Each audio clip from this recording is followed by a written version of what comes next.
All right, guys, hello and welcome to another lovely day of some HSEL 2018 Nationals, and I hope you guys are ready and excited. We got a whole night of action ready for you, starting with Overwatch. We got another special announcement, though. Today, I'm not going to be alone. I'm going to be joined by the lovely Mr. Rich Rad. How you doing today, Rich? I am doing fantastic, good sir. T-West, it is a pleasure to be here co-casting with you. And again, this is going to be an exciting match of Overwatch today. We are having two teams that are in the top right now. It is a match waiting to be seen. And it will be both Sunny Hills High School with the Academy Charter High School as well.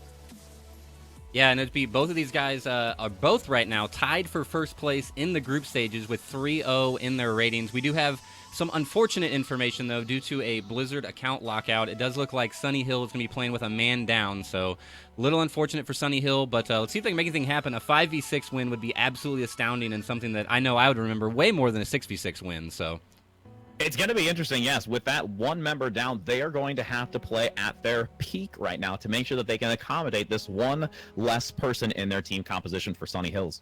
Yeah, I wonder if it's going to change any kind of their style choices or makeups. Maybe it was, I wonder if there's a DPS player or their tank. I'm not really sure the player that unfortunately wasn't able to make it in, but we'll have to find out what their comps get settled as we are jumping into this very first game. It will be a best of 5. Unfortunately, like we stated, just going to be a 5v6 for Sunny Hill. Sunny Hill going to be the team on the red and HSEL Panthers in the blue. You know, I almost feel like I would see them maybe going a little bit more divey. I know that that's going to be risky, but again, if they can get that initial pick right off the bat, making sure that they can even the score, making it a 5v5 between each hero coming back online, it may give them a chance to really have an even playing field, at least for some of the match. I would agree with you. I think that's the right play. I think you have to take a more of a risky strat when this, right? It's unfortunate. Technical issues happen all the time in esports. Anybody that's in the esports scene knows it. And it does happen. You just got to play through it, stay mentally strong as well. Don't get frustrated by it. But I agree with you on the strategy, Rich. I think they really need to do some, risky plays, the dive comp. And if they can get that opening pick, they're already right there, Demon on the Widowmaker. If they can get that opening pick, the rest of that fight is going to be a lot more fair. Even further, I wonder the mentality that you're going to see Panthers come in on this fight. Are they going to, feel a little more reserved? Are they going to get to the point of saying that, we've got this, they have a man down? Or is it going to really be like, Sunny Hills is going to be like, we're going to be at peak performance and now try and turn this around, because they're going to have Panthers potentially feel a little more laid back. Yeah, they might, right? I've seen that happen the other way, too, where they get, a little bit too cocky, right? They get a little too relaxed, and then they just get rolled over, and you get a little bit of a steamroll going, and it could just keep going. They get the first point and just keep the payload rolling on this map, if I could speak some English. It could just be kind of a steamroll, so we'll see how they defend it. And it is going to be doors opening right now for Sunny Hills to come out again with that 5-man comp to try and see if they can contest against Panthers on the defensive hold for Kings Row. Yeah, we see Demon already in the background trying to take some shots right now, all the way up top on the ledge right now, trying to get through that shield with Reinhardt, but doing a good job at keeping it up for Humpty right there, not letting any easy picks come after. We talked about it earlier, Rich. You were saying it. Red team really needs to get a nice easy pick right here to even this team fight up 5v5, because right now they are a man down. And Demon is doing a very good job finding the sidelines, trying to give some harass in the back, making sure that they can get insta-lock, but that's going to be elusive going down now to make it an even 5v5 to see if they can continue pushing. The double snipers, man, too strong. Icarus gets another one, puts them 1 man ahead now, even with the 5-man comp. So Fishcake and Demon in the backgrounds, taking lots of damage, putting it out, and getting a nice easy pick right there. And Rich, you said it, man. One pick just opens up that door. Now that does allow the blue team, Panthers, to come back in and defend this on this point right here, though. Fishcake with another great shot onto Mango, and Zolri will take out Esto as well. And it looks like red team going to be able to cap that. Man down, doesn't matter. First point is theirs. And Zol able to land that Earth Shatter right at the front to isolate the last two members, trying to see if they can contest it. They did have Gold Ninja. Fortunately, get that Valkyrie up very quickly to make sure that they could give the sustained additional damage and the healing to hold on this point. And I guarantee you, Panthers are going to be a little tilted right now. Yeah, they're probably not feeling too happy at all, right? They're saying, come in here, oh man, guys, we're going to have an easy group stage here. We got a 5v6, but now they're taking this first point, and the Payload already going down this hallway. We do see as well both Fishcake and Icarus, the Zarya and Hanzo with their ults up. So a devastating combo could happen at any moment right here. Fishcake in a Hanzo battle with insta-lock in the back. Now. Yeah, trying to hide behind Ali, seeing if they can give some coverage, wanting to make sure that they're not going to get too overextended right now. But again, you are going to see this aggression. Here comes the Graviton, pulling them into the top left corner. Dragon Strike will follow up as well, trying to pick them off. Able to get ESO out of that fight. Followed up here with another pick by Demon, taking out Elusive. Yeah, a lot of back and forth right there. They had the combo right there. Graviton Surge with the Dragon Arrow came out. However, Hanzo on the defending team for Instalock hit some great opening shots at the beginning of that fight and evened it up. Had 2 kills go both directions right at the beginning of the fight. Not enough at advantage for Sunny Hill to push through. And I think it's going to be extremely difficult now. With that payload just tucked around the bookshop, you don't have the sightlines. But the correction, you are going to get one from Demon, able to pick off Mr. Mango. Dragon Strike now in the return, trying to follow up onto the Graviton, able to get a triple on the side of Panthers, and they're going to continue holding as they look to reset. Man, a good hold right there. They did the opposite right there, or the same thing, mirroring what Sunny Hill did on the offensive push right there. The same Graviton Surge, Dragon Arrow combo we've seen time and time again. This time the defense holding them back, though. And you're right, not able to grab that corner. Got one easy pick off the beginning with Demon, but not enough to throw that fight in their favor, and still stuck on this corner here. And with Humpty having, again, that wide shield range around the corner, it's going to be difficult for them to get it. Instalock is going to be able to pick off Demon in the back. A dirty shot. It really, really was able to pick him off in the back. And again, they're just going to once again try and continue to do this same composition moving forward. They actually are going to change onto Demon, though, since they do not have the hit scan for Panthers. Yeah, I like that, though. I like the switch onto Farah, trying to get around this corner here. Going to be able to lay a lot of AoE DPS from the high ground. Try to get maybe your team a little bit of information, too, as she's up top. Be able to peek around that corner more safely. Even further, they're going to be able to shred through that shield very quickly on Humpty and try and push them back. And here it comes now with an Earth Shatter, unable to land, though, with the shields active as they're going to try and trade here 1 for 1, seeing if they can push them back, even with the Farah composition, and now able to get the res back onto Elusive to keep them back at a full 6-man. That was an amazingly well-timed shield right there from Ollie right there on the Brigitte. The Reinhardt in the background, Humpty's shield had actually gone down just due to damage. Ollie stepped up in front, took the hammer slam, and I think blocked it for pretty much everybody behind her. She was close enough with that funnel right at the beginning to not let anything get past her very small shield. And you see them playing a lot tighter in their positioning, knowing that they lost that first point. Again, being a little bit too cocky on that first point and seeing if they're just going to take it a 6v5. And now they're playing a lot more strategic in their position. Dragon Strike coming out through the center, trying to see if they can split them off. Does get one pushed away. Now seeing if they can try and get some aggression on this point. Oh, man, Elusive right there was getting very low, but some great heals coming out from Mr. Mango to keep him up and alive. They almost took that fight. They are able to get around that corner right there. Knocking out Humpty was the first player to go down, so no shield going to be able to protect the rest of their team. Does allow them to get up and around that corner. And Demon does get the nice pick on Instalock. Again, they're going to want to try and keep this stagger if they can get these picks early and often as they look to push. With now the Rocket Barrage overhead and a Death Blossom as well. They are looking to clean up even with the Graviton used by ESO. That's going to allow them to come in here and cap this next first payload point. Going to give them at least some stopping power once they get past this. They won't be able to back up too much farther. And it should be a tough fight here as they go around the corner, but doing an amazingly good job, this 5v6 right here, opening up some opportunities and pushing when they can. Oh, a great shot right there from Fishcake. Oh, my goodness. Making it still a 5v5 right now. They are being extremely aggressive, trying to just get these early picks. Mr. Mango trying to even the score now, making it a 6v5, having the numbers advantage, wanting to try and get on that high ground so they can get some damage by Instalock. Yeah, but Demon not letting him do it. Demon just sitting up here up top with the Pharmacy combo, not letting anybody peek. There comes out the first Graviton Surge right there. The Reinhardt charges through, gets the Brigitte all the way in the background. Iso goes down as well. Demon getting a kill on the Reinhardt, and Sunny Hill might push it through right here. They're going to try to keep the stagger. Elusive on the McCree in the background, trying to stay alive and get away with the help of his friend Mercy. Not going to survive through Demon, and they are going to be able to push this all the way back in here. Going to get a late kill onto Mercy as well, even perhaps. They get a little bit of a regroup, but no, not going to do it. Sunny Hill, 5v6, pushing it all the way to the end. Unbelievable. I am guaranteeing you that Panthers are sitting there, if they could be right next to each other, looking at each other and saying, what just happened right now? A great, outstanding play right there from Sunny Hill. There was we didn't see it before, but there was a little nice and friendly trash talk back and forth after I told these teams that they were the top two, and a little bit of back and forth trash talk, but I didn't see that Sunny Hill seemed to be too affected by the 5v6 in terms of their morale, and it's showing right here. I'm sure they're not happy that they've lost their sixth player, but man, did they make that offense look easy for one man down the whole time. Not even that. If you just honestly look at their overall gameplay and just consistent movement as a unit, having one less person, that's not only going to spell fear into their current opponent, but into the rest of within the rest of this tournament, knowing that they are still able to fend off a decent amount of these players as a 5-man group versus a 6-man group. Yeah, and they did do, you were talking about that team cohesion. They did an amazing job. Anytime that ACHS was able to get a pick and put the team at a 4v6 advantage, all the rest of them immediately peeled back, got safe positioning, and waited for their team's res. They never overextended. They never went into a 4v6 or a 3v6 fight, never had those late kills for the late respawns. Really, really good heads-up play right now from Sunny Hill.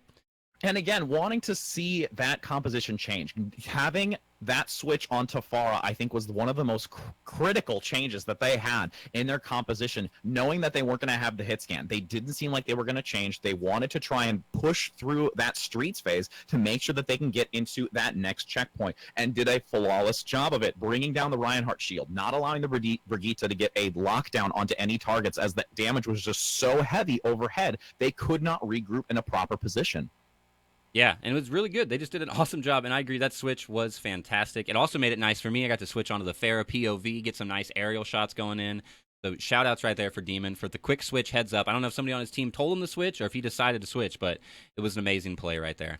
We did have a little bit of a pause in the action as we had a quick DC right there. The game is set to auto-pause for DC, but looks like that player is loaded and back in, so we should be getting back into this game 2 very quickly here. Sunny Hill currently up 3 points to 0, as it's going to be ACHS's opportunity to take the offense.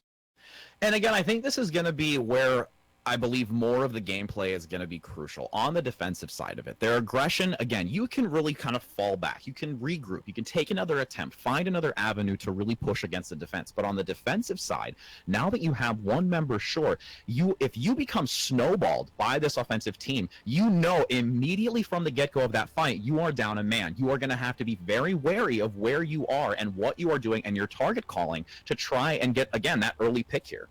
Yeah, there is no back up and reset on defense. If you back up and reset, the other team will just continue to go forward. So going to have to make sure to play really defensively. I was wondering if they're going to switch up their team comp, and to me, it looks like they are. Icarus coming out on the Diva, and Zulri coming out on the Orisa. A little bit more defensive heroes here, staying with that Mercy as well for the extra heals, relying on Demon and Fishcake to be able to do their DPS. And I don't feel that Gold Ninja is ever going to switch off the Mercy. It is just too critical for them to get that maximum amount of healing if they feel that one person is being specifically focused, and just honestly keeping that front line healthy, allowing Fishcake in the back to do as much damage as possible, just because he has the mobility to dodge as much incoming damage and has to be very aware of where Elusive is going to be with this Widowmaker. Yeah, I agree, and as you can tab over to Elusive's POV right now, he is already ready and lined up for a headshot right now, looking to trade. Orisa, thankfully, puts out the shield ahead of time. Not going to get lost to that one right there. Elusive, though, trying to go back up and look through a peek from this window. Tons of cover fire coming through with the Orisa, though, just letting her long-range cannon go.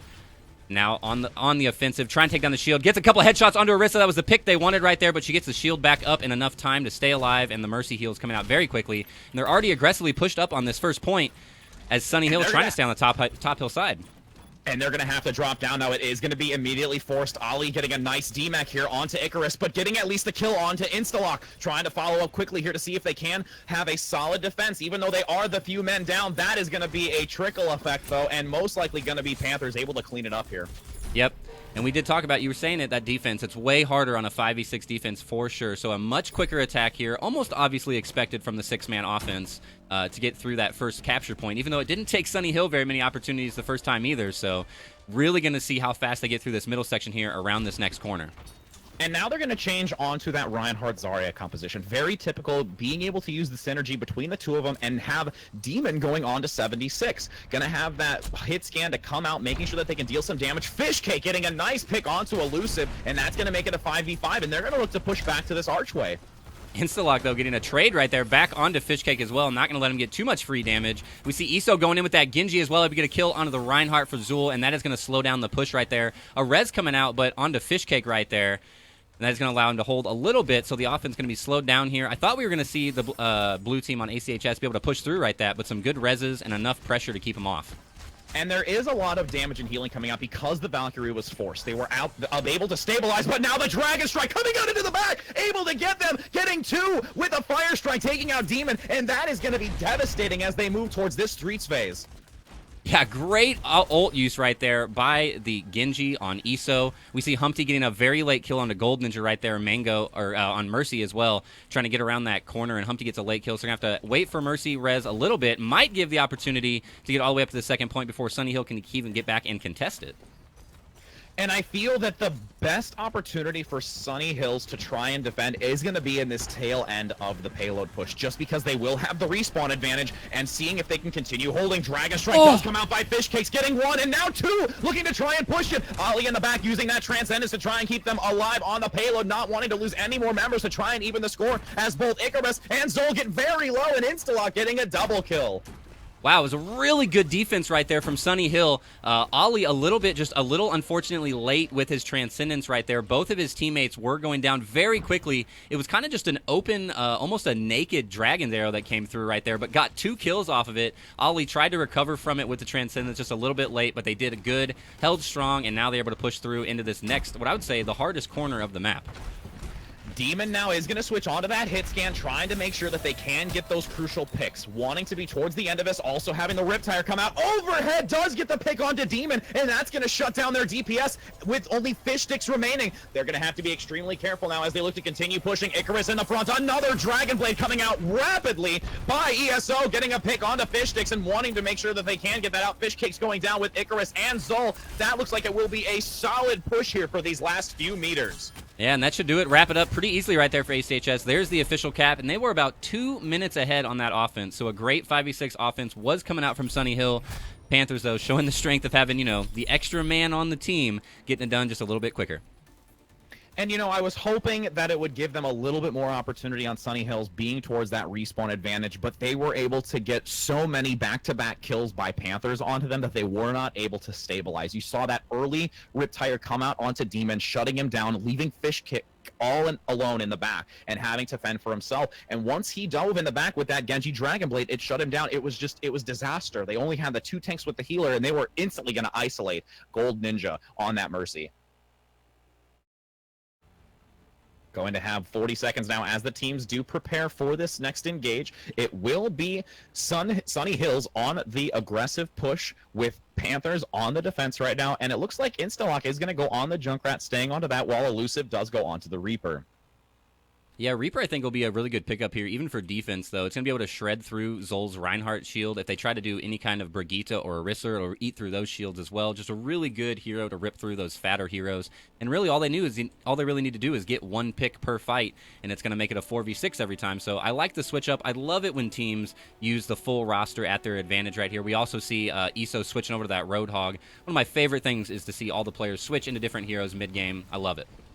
And it really just shows the amount of gameplay and just honest skill that they have, having a larger wheelhouse of characters that they can go through to really try and make a pivotal decision, changing this turn of events. Yeah, great. I love it. It's my favorite thing about Overwatch. I think I say it every time I commentate on an Overwatch game. My favorite thing is that you can just actively switch heroes, and I don't think it gets utilized even enough. Love to see it when it does happen. Demon overhead now doing quite a bit of damage with those rockets, using that outgoing damage, but now trying to turn it around to see if they can get Elusive out of the back line. Does Wraith form to remove himself from that position, and Fishcakes is going to go down and have to reset for Sunny Hills. Elusive was a little scary right there. He got very low at the great defensive Wraith form out of there, but before that, he was on the aggressive offense, easily in the back line, got the first pick, and then didn't come off of Zul's behind the whole time, was shooting him right in the back behind the shield, and it made the entire team of Sunny Hill have to back up. Elusive doing it again, going in, trying to get that Reinhardt shield down as quickly as possible. And I feel like that's what they're really going to do to just guarantee this push by Sunny Hills. If they can get very aggressive, even more so than Panthers, they'll be able to do a decent amount of job. But a nice rocket barrage coming out, but Elusive shutting him down immediately to prevent any more damage coming out. Fishcakes getting a res now to see if they can, Gold Ninja getting a res now onto Demon to see if they can continue to push, and they're actually going to be able to sweep them off this point. Capping it once again, 5v6, doesn't matter. The offense is too strong, only taking about 45 seconds or a minute to cap that point. Going to leave them with about the same amount of time for this hallway fight as well. Now this is where it gets a little bit more tough when you're down a player right here. Once you get to that overtime and that click, and you cannot leave the payload at all, it gets kind of tough that if you're down a man, you lose 1 or 2 people. Again, there's no backup and reset once you're in overtime. And they are going to have Demons still be on the Pharah. That is going to be their crucial pick right now as they look to continue moving forward, needing to be very careful of the incoming damage, but they weren't going to switch. Panthers not going onto a hit scan, so they're going to have to be really careful of their position here as they look to try and push now just through the streets phase. Yeah, Demon all the way in the background. Look at this, coming around behind him. They have no idea he's there. He's going to get free damage on everybody, trying to take out Mango, but able to get around safely. The Zenyatta pulling out the Transcendence right there to keep him alive. Insta-lock DPS and SO going to help clean up a few right there, and I think that is unfortunately going to do it. They are knocked off the payload. Round 1 goes to HSEL Panthers. And I commend Demon for doing that aggressive position to try and get in the back, but I believe it was just a little bit too much time spent doing that, not being able to help deal damage to the front, and it allowed Panthers to just press through that front line since they knew going into that, if they don't see Demon, that's a 6v4. They could capitalize on that payload, especially having both the whole hog along with the Riptire to just shut them out, and Demon just essentially became useless at the tail end of that, unfortunately. Yeah, you're right. He was. It took a long time. He was in a great flank position, but it just took too long to get back there, having the one man down, hurting him still with the timing as well. A great flank opportunity. I loved seeing it, but you're right. Just a little bit too little, too late to be able to stop the ultimates coming out from HSEL. And Panthers now going. Oh, I did misspeak a little bit. I did say round 1 went to HSEL, and I totally misspoke, so I just want to make sure to clarify. HSEL does need to make it down here to the end of this hallway to get their first round win. Not a problem. And again, it will be 4 minutes and 30 seconds for Panthers to, again, push towards that point. They, again, are going to come out with Elusive on the Widowmaker, but Instalock is now going to go onto the Pharah, changing a little bit up here to see if they can get that overhead damage and, again, really try and get the back line. With no hit scan coming out for Sunny Hills, it's going to be difficult as they look to try and push on this point. You think maybe they're taking a little bit of advice from Sunny Hill here, maybe switching over to the Pharah, seeing that's been a little bit useful against them? I agree. I mean, especially with this type of verticality on this map, if you have that pharmacy composition, it can allow so much damage over the head to be rained down. But they will have a triple tank composition, so they are going to be a lot more beefy, especially with that Roadhog having the sustained heal for Take a Breather, as they're now going to try and just force them into the back. Yep, keeping them pushed around in that corner. Fishcakes does get a nice pick, though, onto their healer for Ollie right there, so it evens it up into a 5v5 on this offense. Pharah trying to take Fishcake down. I think Fishcake actually trying to take the Pharah down, so they're trading a little bit back and forth here. Fishcake, the winner, though, or no, actually not taking down Pharah. I thought he got him. Was able to get the Genji in the background, so maybe even a harder target. And Mr. Mango going to have to use the res just to get Genji back up so they can push in here. And there, finally, Fishcake does get the kill onto Elusive right there. The sniper battle going back and forth, and arrows are the victor this time. And I gotta say, Gold Ninja right now is being an MVP. All 3 tanks on this defensive position by Sunny Hills were literally a sliver of help left, hopping back and forth between them, allowing Demon to get some healing from that Take a Breather, and continuing to sustain as they're gonna now try and press once again onto the point with Instalock, using the Rocket Barrage and trying to turn it around. Oh, a great hook right there, though, came out from Demon. Saw the Rocket Barrage, immediately turned, looked up, and hooked him, and was able to knock the Rocket Barrage off before even only about half of it was able to go off. And I think, unfortunately, not enough, though, as HSEL is able to cap this first point. 3 minutes to push down this hallway. Elusive getting into the back. They did have that great hook coming out by Demon, shutting down the barrage, but unfortunately focusing too much on that to prevent it. Elusive was able to sweep behind, dealing enough damage to their back line and allowing them to get picked off. So now this is going to be desperation phase with having 3 minutes to defend, and they are getting close and looking to just already be on that checkpoint to try and hold it and sustain that payload push. Yeah, they're already pushed ahead, putting out aggression immediately. We see Demon, though, going hard right here with the Roadhog, getting a triple kill with the help of his friend Fishcake to even that back up. And I like right now what Sunny Hill is doing. They're pushed out aggressively on this payload, all the way out onto it, and trying to hold them back. They only have about, 100 yards maybe that they have to travel to get this point capped? No, 20 meters. Sorry, 20 meters. It says right there. I need to look. And to be honest, it also was a wonderful communication aspect for Sunny Hills, making sure that they used only the 2 ultimates, knowing when and what to use, keeping on to Zol and Fishcake, making sure that they have those ults for this second attempt that they're going to have, potentially third, as they look to push. Now you will see the Dragon Strike coming through. Ollie is going to use that Transcendence to try and keep them alive. Dragon Strike coming out as well by ESO in the back, getting a double heal both onto Fishcake and to Gold Ninja, followed with a triple, and I think that's going to be a solid push here for Panthers as they reach the checkpoint. What an amazingly good play by Genji right there. Happy that I was quick enough to get on the trigger to make sure to get his point of view. Got 3 kills right there with the Dragon Blade. Finished off a 4th with just his stars. And I think his friend Instalock right there helping wipe it up to cap that point for him. Now the first round officially going to the Panthers.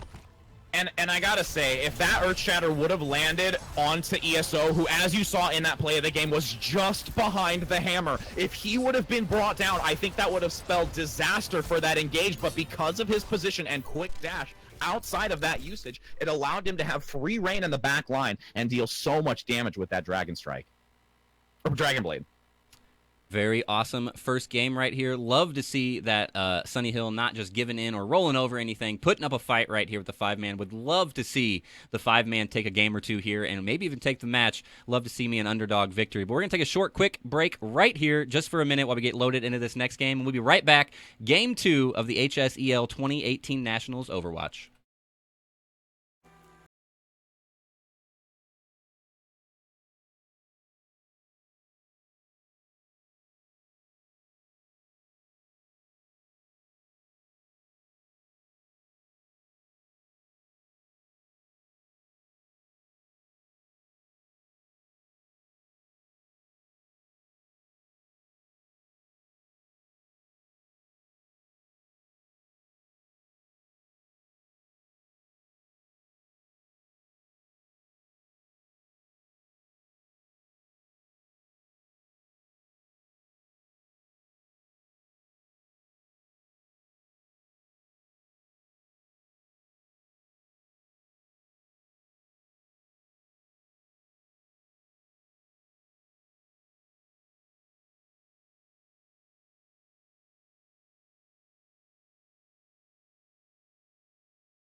Alrighty, and it looks like we are going to be in the second match right now, and it will be Lijiang Tower here having, again, it's going to actually be, it looks like now all 6 members, they were able to finally get Sunny Hills back in, and I guarantee you, Panthers now are going to potentially be a little worried as they look to go into this next match on the control point.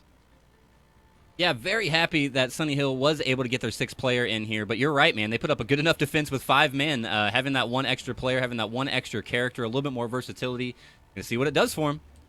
I'm really excited to see, and again, with Panthers now are going to have to be very careful of what they do. They've gotten at least a little comfortable in knowing what type they're going against, but now going against Sunny Hills, having this entire 6 comp, they're going to have to be maybe a little bit passive at the start, wanting to see if they can really try and evaluate what that 6th player is going to be, making sure that they have that second support and what it will be coming out here.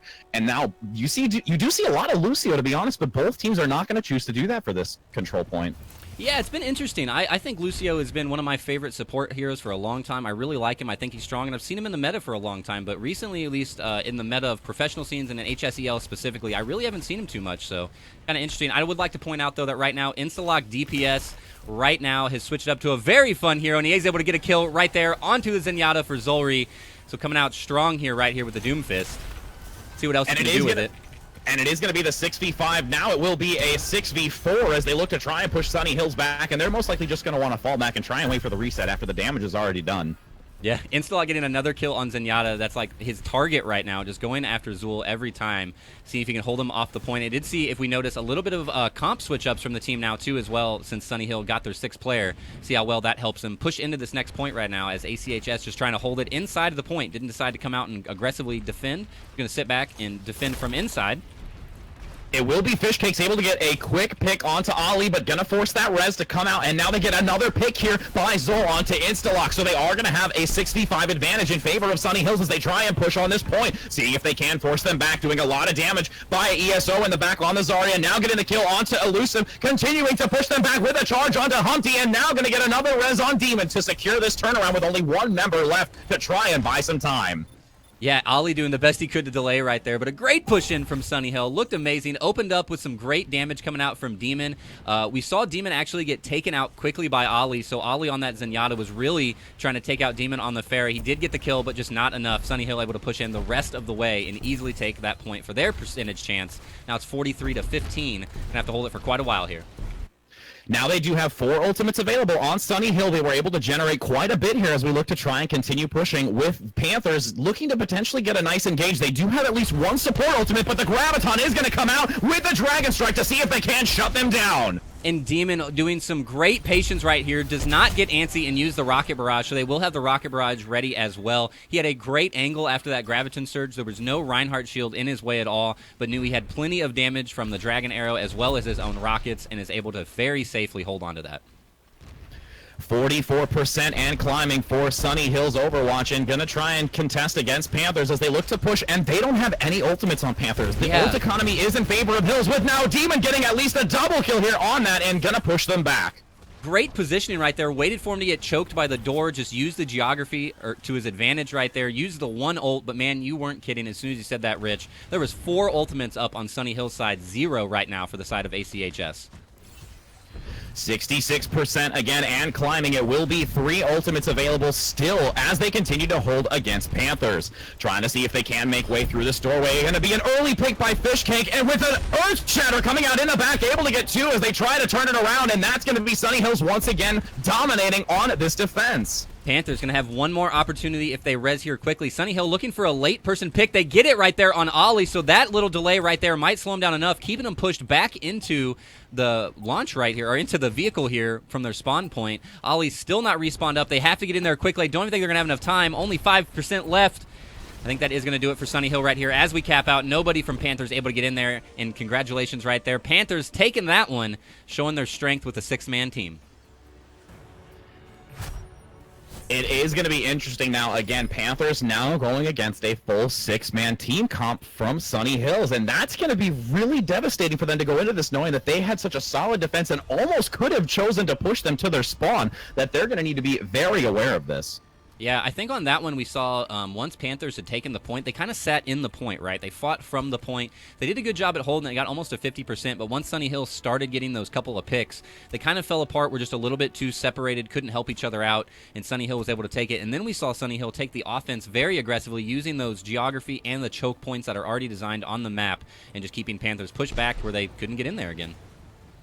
All right, and now we do have this next match underway, going to be the 2nd round, seeing if Sunny Hills can claim it here for victory on Lijiang Tower, or Panthers going to trickle it into the 3rd round. Going to have that pharmacy composition once again overhead in the back line, seeing if they can get some initial damage with Instalock as well. Going to try and contest in the skies. Both teams with pharmacy combos right now. I was looking for somebody to get booped off the map, but nobody does. With the first kill going out right there to Momo, the new player that we've been missing out on from Sunny Hills, on the Winston right there, trying to hold inside there and take that point. Looks like it's a 4v4 right now, pretty much inside the point.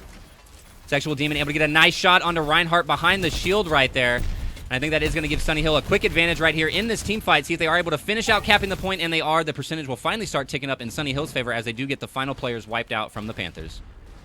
And they're having a really heavy dive composition right now, going on to the D.Va, having the Winston, Fishcake going on to the Lucio to make sure that they have that mobility with this triple support composition, allowing them to sustain the incoming damage from both Instalock and also Elusive. Yeah, the triple support, I think, making a huge difference right now. Demon doing all of their damage, just running the 2 tanks and just relying on that Pharah to put in damage, and he's doing it. Getting plenty of damage as they try to get around here behind this back, get them all a little bit low, maybe looking for a cheeky knock off of the point right here. Able to safely get inside the hut. And they are going to try and once again use that rear flank position, but still a lot of damage coming in by Demon to try and thin their ranks in the back, with a Rocket Barrage coming out as well, able to get ESO, with a follow-up though coming out by Instalock, taking out one with the Demon onto Icarus, and try to push in here with the Primal Rage coming out. A lot of back and forth happening right there. Both the Pharahs using their Rocket Barrage. It's still back and forth. We don't know who's on top. Mango trying to run away from Demon right here. Mango going to barely get escape with his life, doing some great dodging, some great healing right there to keep his team up. And the Trickle's finally coming back in here. Looks like Sunny Hill able to get a couple extra kills as Demon just uncontested, able to put in tons of damage. Now he's going after Elusive, trying to finish off this Reaper, but Reaper too strong, comes in with a Death Blossom, gets a double kill, and we are still back and forth. Finally, Fishcake drops the Lucio ult, trying to keep his team in there, and still it's any man's game. But the whole time while this is happening, Sunny Hill charging up that point at 75% now. And they're getting very close. It most likely will just be one last opportunity for Panthers to try and turn this around, seeing that they do have 4 on the point right now. D.Va by Icarus still trying to get on there, making sure to space it out so that they can try and turn it around and hope to get the team back onto the point. Or Shatter will come out here by Humpty, seeing if they can try and prevent them from getting on it to switch it back over at 92%. But Mumu will be able to come back online. Oh my goodness, the delay coming out right there. They earned probably an extra 15% more than they really should have. Trickling in there slowly, and I think on purpose, to attempt to get them all the way up to 97%. It's going to be up to the Panthers to hold this pretty much the whole time now. I think one big team wipe and a turnover for Sunny Hill will do it. Let's see what they can do on defense here, as we've got Sil, the same fare as up top, raining death from above with both of them on the pharmacy. Demon trying to push in, got the Rocket Barrage at the ready. Insta-lock DPS with the Rocket Barrage now. It's an aerial battle, trying to get one more hit on the Insta-lock. He does go down from Momo, and here comes the Rocket Barrage from Demon. And Momo locking him down, allowing him to not have that overhead damage. Elusive gonna follow up though with the Death Blossom. Graviton coming out as well to see if they can push them back, and does manage to lock down Sunny Hills, and that's gonna be another great hold here by Panthers. A great wipe right there. A small thing that I would like to point out, D.Va right there at the end of that, after the Graviton Surge, knew his team was dead, jumped off the edge so he can get a quick respawn. No late respawns for D.Va. Gonna be able to join back into the 6v6 once again evenly here. Alrighty, 50% for Panthers to try and hold on the defense again for this point, doing a decent job here as they look to switch it over, but there's going to be a lot of aggression once again coming out by Momo on that primal range Winston to see if they can get another engage here. Demon was able to take out his mirror there with Insta-lock DPS, so only one fair left on the team, and Sunny Hill looking strong right now with 3 kills. Mango gets a res onto Insta-lock. That's the res he needed to hit for the extra DPS. Insta-lock comes out with a Rocket Barrage, immediately taken down, but not before taking out Zool first, and still a lot of back and forth here as Elusive able to finally take out that D.Va mech, trying to get the finish on it, and Momo as well, taking out the healer. Elusive ship again with another huge Death Blossom, and it's going to be Demon versus Elusive here for taking this final point. Looks like Demon... The Rocket Barrage comes out, able to pick off Elusive at the end, now turning it back with one member now going to contest it, coming out by Icarus. 11 health on Demon when he do that Rocket Barrage right there. 11 health to stay alive and hold this point for his team. Even it back up now to 97% on both sides here. Quickly, though, Sunny Hill trying to cap it back. Elusive was trying to get in there. Insta-lock goes down quickly as well. It's an overtime now, 99-99 pretty much. The next person to cap this point will probably take the game. It is going to be a close one. And they're going to have the numbers advantage for Sunny Hill. Momo now having that ultimate available primal rage, going to try and thrash them off the point to keep it in their favor, with really only one member now being on the point, slowly ticking away, needing to get on it. Elusive going to use the Death Blossom, now having him come into the back. ESO is going to get onto the point, but a triple kill with one being the D-Mac by Elusive to turn it around, and they're going to continue this with a nice bash coming out by Zol. The trickle's coming in. It's going to be see who can delay the longest. Panthers looked really good right there, coming in strong, but now Sunny Hill responding. Lots of kills coming out on the red team now as you keep an eye on that kill feed in the top right, but it's still any team's game right now, both at 99% in overtime and trading back and forth. And they're going to really need to, and there it is. I was going to say, once they get off that point, it is going to be a fast and lightning quick overtime turnoff with that, and that's going to be Sunny Hills taking match 2 on Lijiang Tower. What an amazingly close game. Multiple rounds back and forth right there. Oh, that was great. The trading over and over again. Sunny Hill did take it 2 rounds to 0 right there, but not without putting in their own work and doing it with their own struggles. His Panthers not going down easy at all. A great back and forth. Tried their best to trickle in. They'd even switched over to the Genji for some speed, but not able to trickle in consistently enough to take that point. Going to Sunny. Unbelievable job. Again, they did not want to let that overtime go, just holding on to it. Panthers, again, trying to just make sure now that they step up their game, since they are going against a solid 6-man team after that first round that they did, and just going to be able to unfortunately come up short there with Sunny Hills taking round 2. Looking like we are going to switch now on to Ilios for the next map, getting confirmation from both Panthers and Sunny Hills as we look to go into this next match.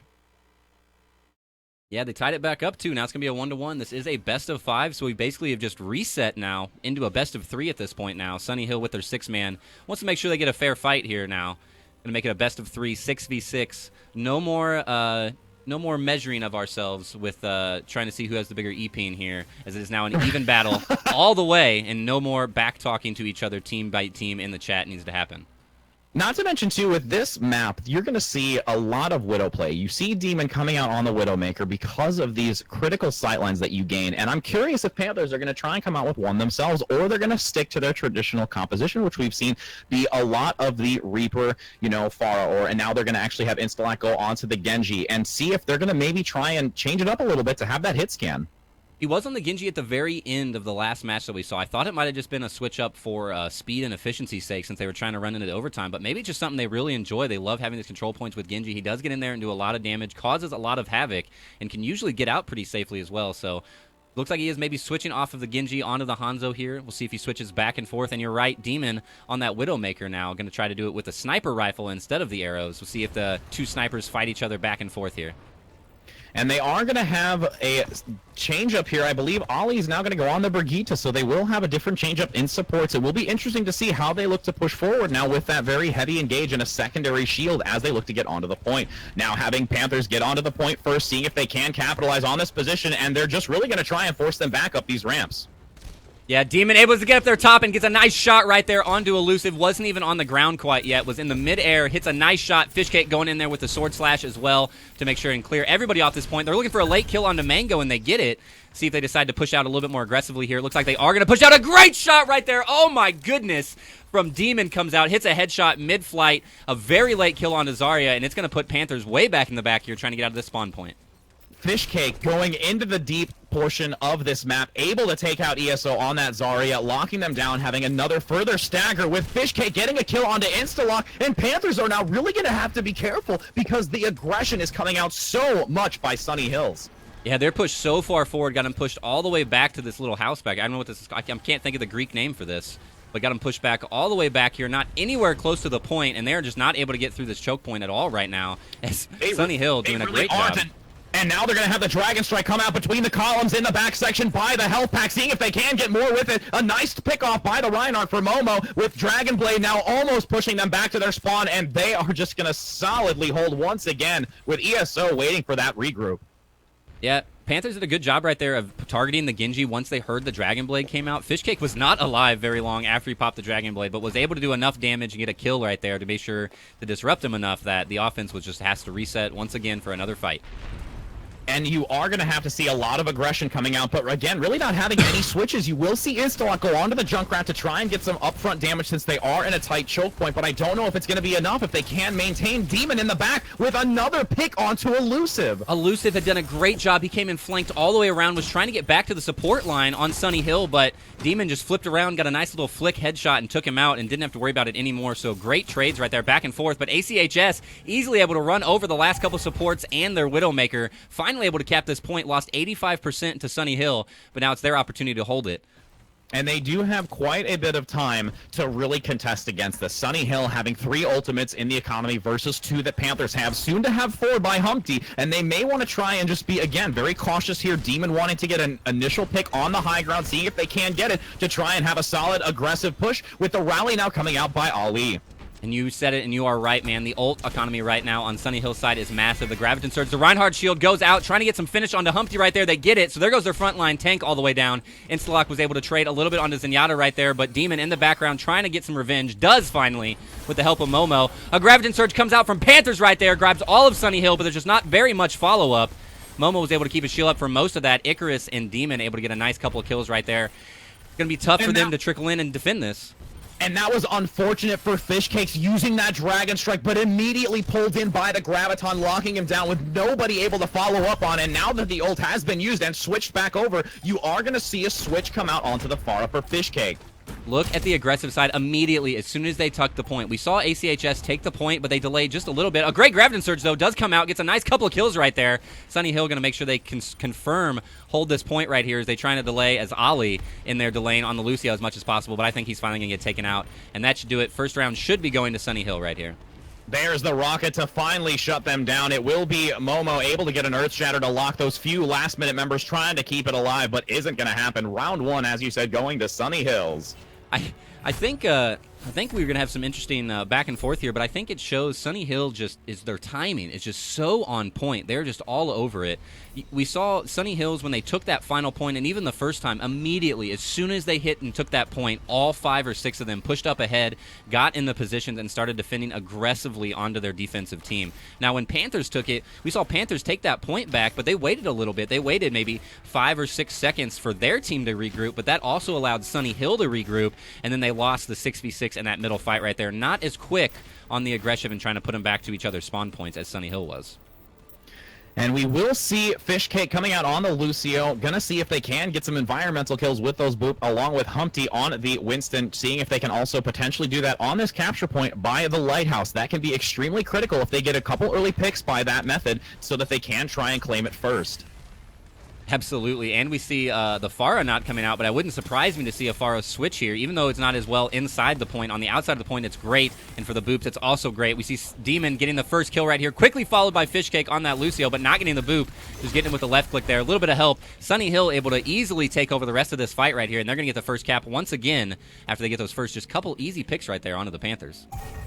And now I feel that Panthers at this point really kind of need to make a decision if they want to change into something. Again, as you said with that Pharah, you do see it a lot because of the verticality in this, and they do have Mr. Mango on that Mercy, so it would be a viable choice here because they do know that Sunny Hills doesn't have a hit scan. They'd really only have to rely here on Demon getting the crucial picks to get him out of the sky because they have the triple support composition.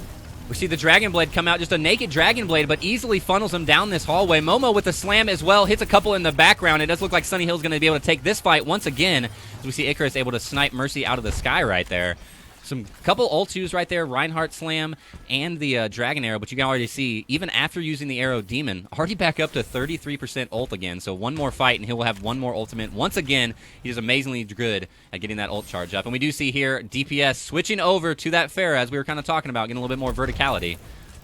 Finally wanting to change onto this. Hopefully it will start going into their favor as they look to try and push. Zol does have the rally though, so that is going to be crucial for both Ali and Zul. And here they go. Ali now going to be using it to try and again give some defensive buffer here to try and push into the back with Instalock doing quite a bit of damage overhead. And now Mr. Mango is going to also have the Valkyrie to try and push, but Fishcake getting a boop onto Humpty and Demon getting a nice pick another one. Instalock. Fishcake with a double boop right there, gets Brigitte as well, so both of the bigger heroes with shields getting taken off the edge right there by Fishcake. He doesn't care about your shield. You're going to fall either way. A nice play right there from Lucio. 75% now. This is going to be the last opportunity for Panthers to really try and engage. They're going to need to get there very quickly, but again, needing to be very aware of the positioning of Sunny Hill because they don't want to be picked off easily with Fishcake overhead on that high ground, just dealing some damage and looking to get some vision on where they are. Trying to mess with Instalock over here. We saw Demon get a great pick again onto Reaper on the elusive ship, and because of that, there goes out the Dragon Arrow to get another kill onto Ollie right there for Zenyatta's. Fishcake right now chasing down this Instalock DPS, trying to get him knocked out, but Mercy's the heal is just too strong, not able to take him out. Goes back to going to heal in his team on the inside. Momo gets a nice kill on the side right there onto Humpty, and I believe that should do it for Sunny Hill. 99% keeping it into the overtime. Elusive being really the only one to keep it alive, along with Ali, seeing if they could just use a little bit more time. Able to get Fishcake with the boop and doing a wonderful wall riding job, but that is not going to be enough time to get them back there. Finally able to clean it up right there. Sunny Hill does take that game. That does put them up in the match 2-1 as they take the game right there 2-0. Some amazingly good plays. Once again, I would like to say, Sunny Hill showing off their aggression after taking the point, holding that hallway the whole time.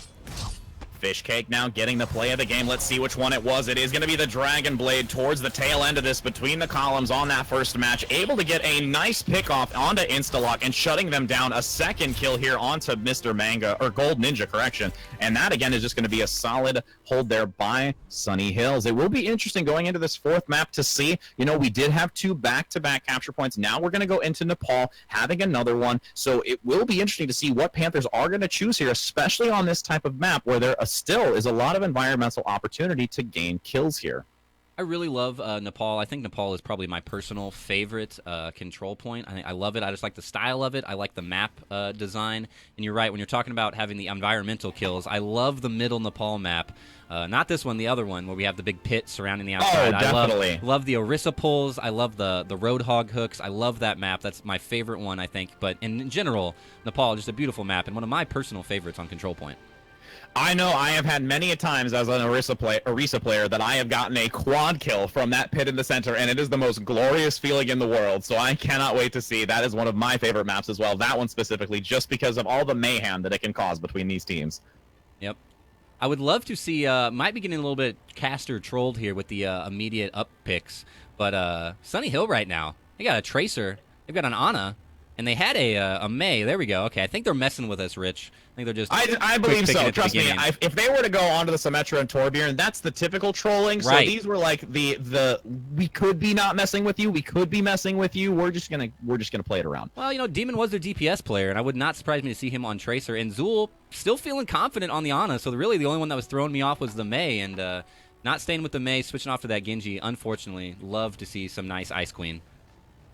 And again, with Sunny Hills really having an aggressive type play style, they can really allow Zol to stay in the back on the Ana and give sufficient heals, in addition to trying to land that bionic grenade from a range to really prevent them from getting the incoming heal, since they've been consistent on pretty much typically the Brigitte, Mercy, and the Zenyatta as well. Yeah, they've had a lot of heals coming out on the side of Panthers, so I agree with you. That Bioptic Grenade going to help a ton, but also showing the power right there. Ana getting a solo kill onto Humpty, getting the final blow onto Reinhardt, and that's going to knock the shield down for Panthers. Going to open up the opportunity for Sunny Hill to take this point once again. And as we can see, we've talked about it, look how aggressive they are. Immediately, before they even took the point, 4 of their team members had already pushed up and knocked Panthers back and allowed 2 of their remaining members to finish off capping that point and easily set up in positioning right here.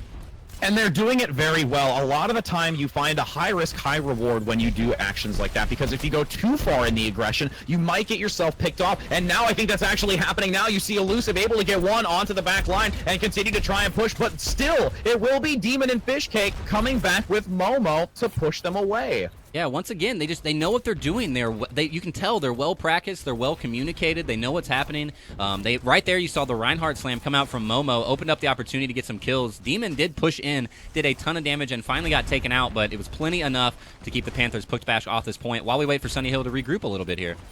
And, you know, I don't know if that ultimate use by Instalock, even though he's generating it so quickly, was needed to be used. And now they will have the Dragon Strike coming out by Fishcake in the back, able to get one with the dash, followed by the Blade. Now going to keep trying to deal enough damage to push them off this point at 52%, and they will manage to do it. I cannot believe they held that right there. The Ana ult came out, I think, to help him out right there with Fishcake. I'm pretty sure they doubled up, and he just absolutely mowed through everybody. Did finally go down in the end, but a quick res from his friendly neighborhood Mercy, and he's back in the action again on this aggressive hallway push.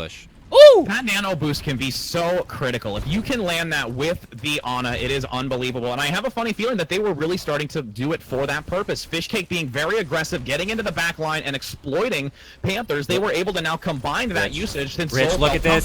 Look at this Farah in the background. She was so patient the whole time. Demon was just sitting there above them, didn't shoot a single rocket. Tried to combo up with that Graviton Surge and the Rocket Barrage, but it backfires on him. Didn't help fast enough, and looks like Panthers have the opportunity to recap this point here finally at about 94%, 93%. And they're going to have a stagger here on Fishcake. That's not going to help them again. They do still have a decent amount of time since they had to start climbing from a 0% for Panthers, but they're going to look to reset here, wanting to see if they can try and engage, even though they have the ultimate economy. It will be 3 ultimates for Panthers, with almost Mr. Mango getting a 4th soon. We see, once again, I always like to say the style differences. If we've been saying anything right here, it's not just different opinions. It's not one's right and one's wrong, but we see the Panthers hanging out on the point, holding the point compared to that very aggressive play from Sunny Hill. A great slam coming out right there from Momo, hitting 4 or 5, I believe, right there. See if Sunny Hill can follow it up.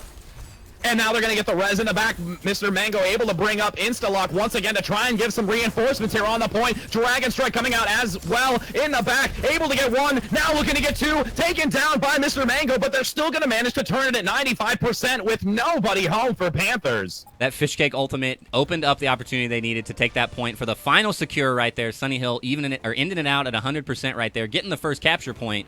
But Ana and Genji right there, I think the 2 MVPs, both of them on fire as well, and as they should be. Ana doing tons of damage as well as healing. He was on that kill feed quite a bit, and Fishcake, obviously, we saw how much damage he did with that Dragon Blade. And again, I feel with Ana, it's a really, really kind of like diamond in the rough. Like, you don't see it played that much. It's not the typical meta, and I don't feel that people go against it as much. And if you come across somebody who plays Ana well enough, who is really able to land those crucial bionic grenades, it can really turn the tide. And just having that nano boost, whether it's for the damage boost onto, let's say, a Genji or to another DPS player like a 76, you can even use it just as a great fuel for an ultimate economy benefit on either, let's say, a Reinhardt or a frontline tank to help them make sure that they are ready for that next engage. All right, 20 seconds. We do see the Orisa on Sunny Hill. Oh! Instalock DPS. Yeah, Demons is going to go down by Instalock with a quick res, though. But, oh, and that's going to be now a 6v6 as they look to try and flank from that left-hand side. Looking really strong right here. Both of them trying just meeting up top here, though. As you see, Panthers still a little bit behind as Sunny Hill was able to get all the way around and behind on their point. But Panthers going to be the first one to cap this point. Now it's going to be their advantage to hold it, as all they need to do is trickle in and defend as long as possible. We do see Momo on that Orisa, see if he can get any grabs. Not going to need the grab at the moment. Sunny Hill getting tons of kills right there. We see Iso on the Zarya, got picked back up. Going to try to delay even longer. Elusive Ship in the background on the McCree, trying to put in a little bit of damage. But Fishcake in the background, he came all the way from behind. It's able to kill the Iso, doesn't even need the knockoff right there, just did it with a little bit of a left click action, and Sunny Hill able to recapture this, giving up 22% before they're able to get to it, but probably feeling pretty confident they're holding it now, as we immediately see once again pushing up aggressively into this first hallway. And they were able to find that flanking position. If they would have held a little bit longer by Panthers, they would have had the remaining portion of their team come from behind, flank Sunny Hills, and that could have been devastating, but they were able to deal enough damage in that tight choke point, and now going to have the Riptire come out, seeing if they can get it behind the shield, and does manage to get two. Elusive and Instalock going down. Oh my goodness, what I just saw right there happen right now. Zul hit an amazing sleep dart. I was on Instalock DPS POV. Instalock was about to use the Dragon Arrow and got slept dart by Zul before it could come off, which led to the double kill with the Riptire. Amazingly good play right here from Zul on Ana. And again, that's what we were talking about. If you can really have somebody get those pivotal moments to land that sleep dart, hit the bionic grenade, it's so devastating to a team because it can really just shut their momentum down instantly. With now 4 ultimates in favor of Panthers and 4 ultimates for Sunny Hills, there's going to be a lot of fireworks coming out very soon. Oh my goodness, so many ults, and it's going to be a crazy fight. I'm assuming we're waiting for the Zarya to get his ult charged up on ESO side for Panthers, and once that goes, it's going to be, all hell's going to break loose. Instalock open it up right there with the Dragon Blade, or Dragon Arrow, excuse me, gets 1 kill right there, and Icarus returning the favor onto the enemy Mercy, and here's the Havoc we were talking about. Everybody's going crazy right now. It looks like Icarus is going to be the one on top, coming out above of everybody with the whole hog. And they had to force that transcendence early. Ollie was getting so low in the back, needed to use it, not what they wanted. They didn't have it to push in to this next engagement when they had the whole hog come out by Icarus. So that was unfortunate for Panthers to lose that early, but they still do have 4 ultimates. They do have the economy now against them, but the Riptire comes back up by Demon as well. So this will be interesting since it's the last opportunity for Panthers to push. This is the last opportunity for Panthers to stay in this match. 8% away from losing the round right here, as we see that Sunny's up 1 round right now. If they get the second one here, they will take it, I believe, as well as up 2-0 in the match. There's a nice stun coming out right there to knock out a couple of players from Sunny Hill, but just not enough follow-up. Another Graviton Surge, though, takes him out as well. They're all grouped up. Iso trying to do as much damage as he can right there, but still just not enough follow-up from behind, and now they're going to be spread out all over the point, trying to stay on as long as possible for the overtime. A Riptire comes out to finish it off, and I think that's going to do it for Sunny Hill. And Fishcake's getting double boops, getting both tanks off. First the Reinhardt after the Earth Shatter, and then second on to Zarya. Wonderful job removing those tanks. And let's go ahead and see what this final play of the game is, and it's going to be by Fishcake. Again with Fishcake on the Genji, doing work with the blades. Look at that elusive ship with the high noon open. Oh my goodness.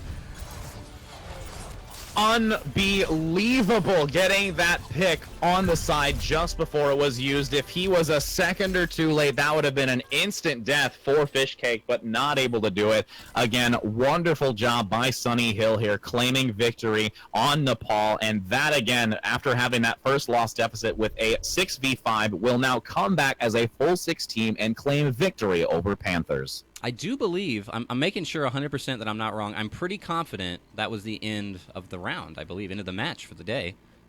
I'm making sure that I'm not completely wrong. Yeah, okay.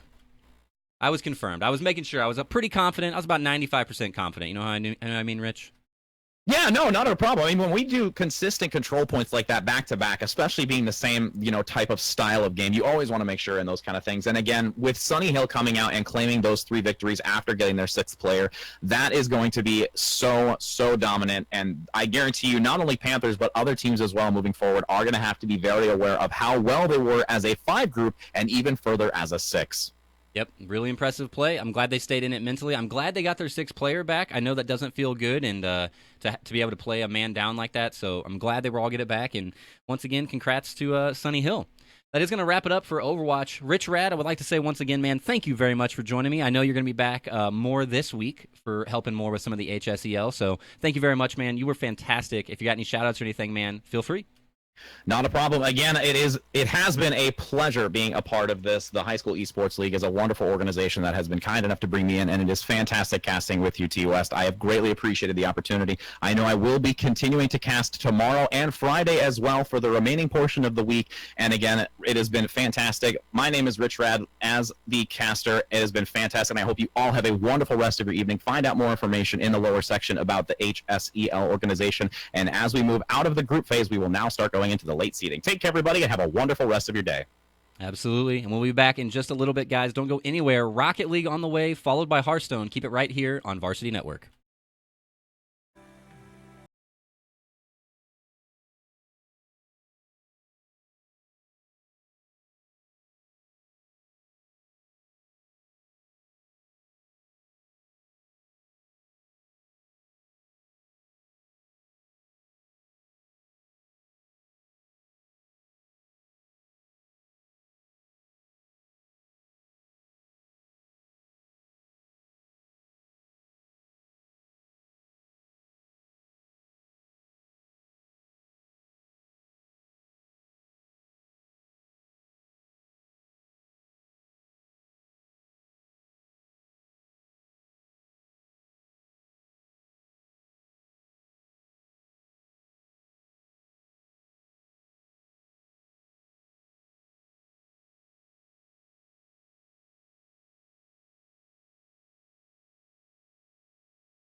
All right, guys, we are back. Just a little bit of a delay right there, but we are back at you with some more Rocket League coming up. And unfortunately, I myself am not very versed in Rocket League, so I'm going to pass it off into better hands for you all. We're going to pass it over to HSEL Thomas, a.k.a. Kanan. Kanan, take it away, my man. Awesome. Thank you for the intro. We're going to be getting into this match very shortly. We're just waiting for the players to join the correct teams, but this should be an amazing match. If you're just joining the stream, welcome. This is a best-of-5 series, and it will be the Cougars versus the Maroons, and it looks like all of these players will be joining very shortly, and we'll be able to get into this match. This is for Nationals 2018 for HSEL. There's a big prize pool. All these players are in high school. They're competing to be the very best. And as I say that, we're right into the match. And already, first touch goes to Entity.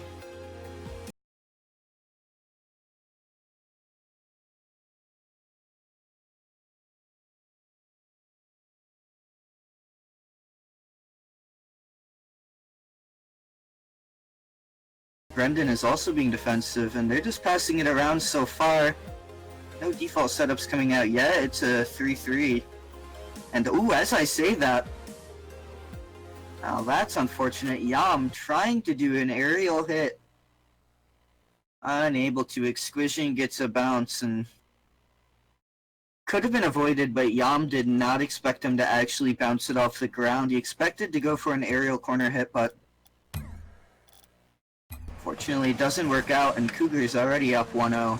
We only have been in here for about 40 seconds, and now the roles are swapped. It looks like the Maroons are being aggressive with the Cougars, and as I say that, wow, Exquisition just hit it from all the way across the map. He was the goalie, and he has a really, really good left spin on that, and it goes right into the corner, and no one on the Maroons side having boost to be able to defend that, and that was a very quick goal coming out of the Cougars, already up 2-0.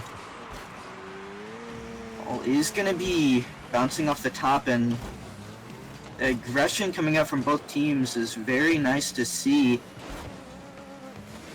So far, it's been the Maroons at the Cougars goal for the last 2 times, but obviously the Cougars were at the Maroon goal for a while.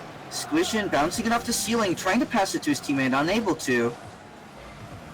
Luckily, the Exquisition at least has boost, but didn't use enough of it as they do get a corner shot. Entity passes it over. Exquisition hits it off of the wall, and Brendan from the corner gets a goal, and that is the first goal from the Maroons, and we're only a minute 20 in. Gonna be getting right back into this. No HUD with first touch. Brendan from the middle gets it to the other side, trying to pass it to Entity. He does, but still on the Maroon side. Luckily, they do clear it, but as I say, that Exquisition goes to the corner hit, but they hit it all the way back. No HUD. Just hit it from the back. It's exactly a bicycle hit, but it was close, and Exquisition, ooh, tries to do a top aerial, but unable to hit it in, and Brendan might have a chance to get it in. Luckily, no HUD is there to deny. Entity trying to pass it into the corner, unable to. And the ball is going to roll back onto the Maroon side. As I say that, no HUD actually takes down Brendan, and Entity trying to hit it from the tip of his car into their goal, unable to, and Brendan used a bit too much boost there. No HUD denies the aerial. Ooh, that could have been a goal from Entity, but actually unable to do it. And that could have been a goal, but luckily Exquisition is there to deny it again, and it's just ruthless aggression. And as I say that, that is a big mistake coming out from the Cougars. Entity does hit it up in the air, and Exquisition and Brendan both hit it off of each other. And it actually hits off of Little Deku into the goal, off of his side, and now it's tied up and 2.5 minutes left. We're halfway through, and it's already been such an eventful series. Ball's going to be hit into the Maroons corner. Nothing comes of it just yet, but Entity hits it all the way back. Trying to go for aerial corner to pass it to his teammate and unable to. And as I say that, Little Deku completely not prepared for them to do that. They do deny the corner hit, but they played that so well. Passed it to his teammate, and then Brennan was in such a good position to get that. And after losing 0-2, Maroons come back into the match, and they're actually up now. And we need to see the Cougars come back from this. If they don't, it will obviously be the Maroons winning the match, but anything's possible, and it's still the first match. Entity hitting it off the ceiling, trying to get it in. Little Deku's there to deny this time, and get it back. Brendan hit, ooh, just might have been able to get the goal, but they're all there. Same thing with Entity, tries to hit it in while they're recovering. Unable to get it in just yet. Exclusion trying to hit it off the corner to the other team, but unable to. Brendan stops the ball from moving, so maybe one of his teammates could have made it, but no one was there to. And the ball off of each other, Exclusion and Entity both trying to pass it to each other, but nothing comes of it. And as I say that, Entity actually gets a goal. That was really well done. So many corner shots so far. Brennan not really in the corner, but it's off the wall, and no one's there to deny.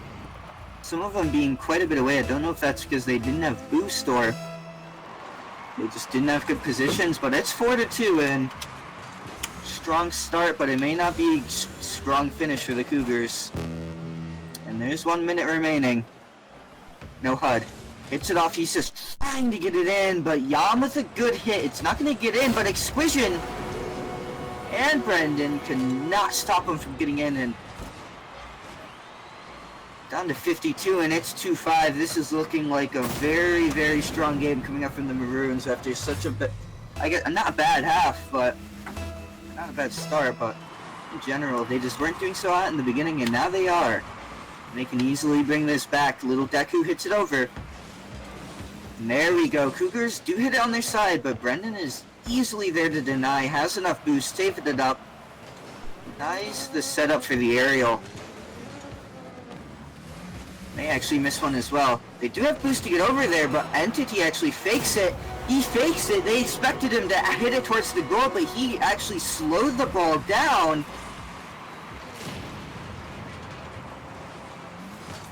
Brendan with an easy goal. They expected it to be a corner shot, but it was not. Straight through the middle, he finds an opening. 6-2, 30 seconds remaining, and this is nearly impossible for the Cougars. They're going to have to start thinking about the next map shortly.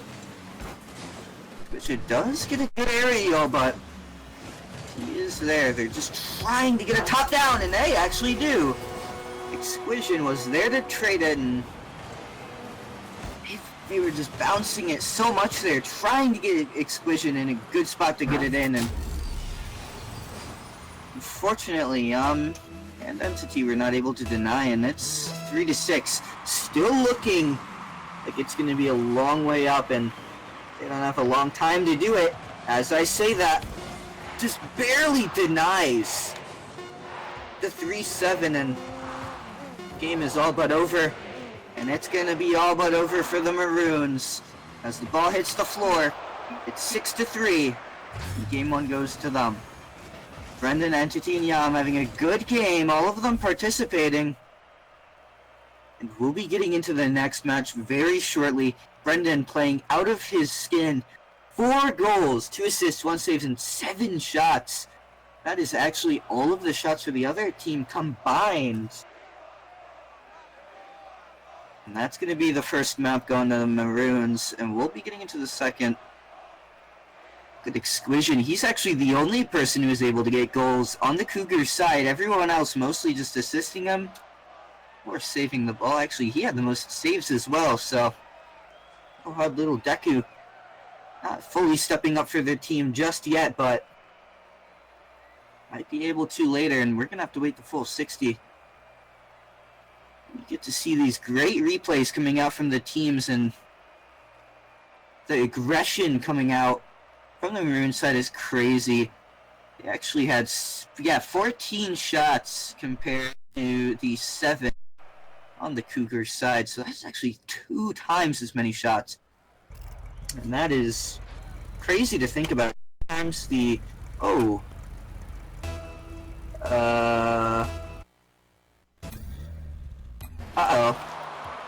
there he goes.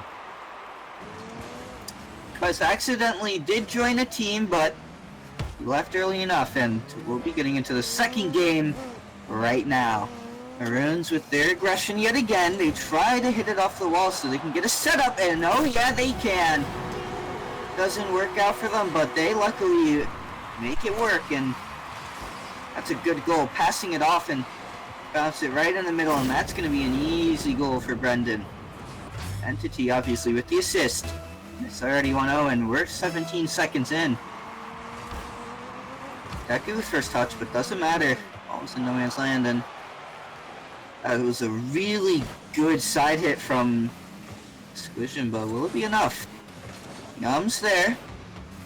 He's going to use his boost to try to deny it. Luckily, Brendan is there, so his teammate can get boosted.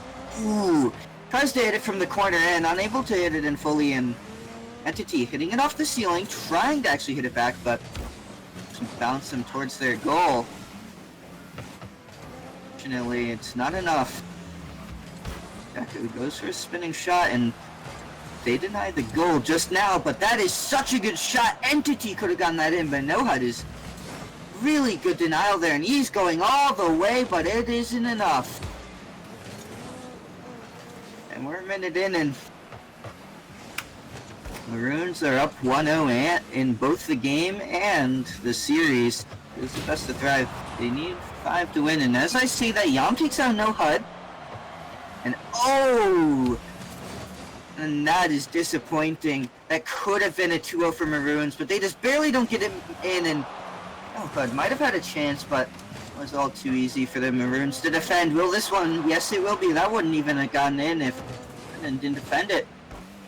They're just trying to equalize the score, and Entity hits it off the top. Unable to do anything so far.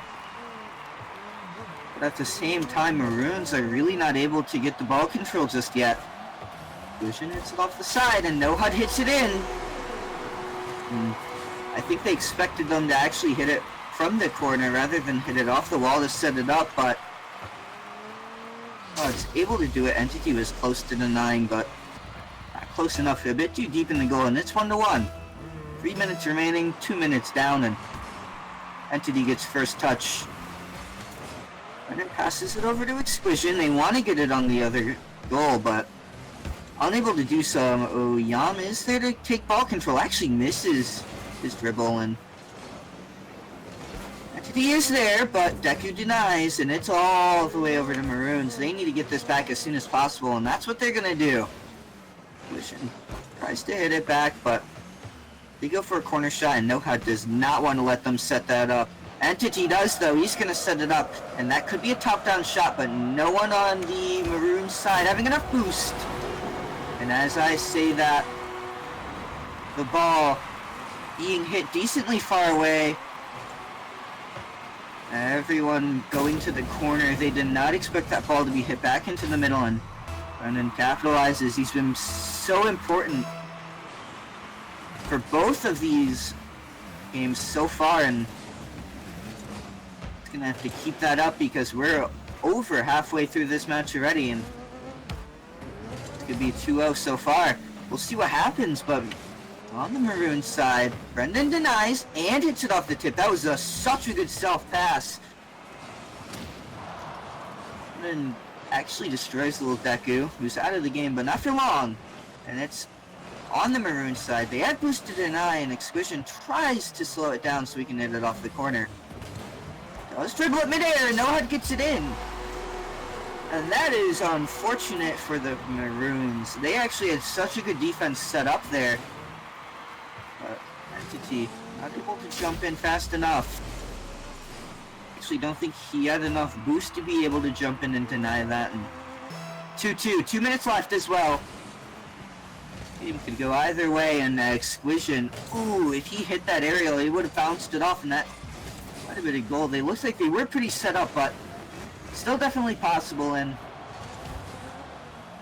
they're just hitting it around. Nothing happening yet.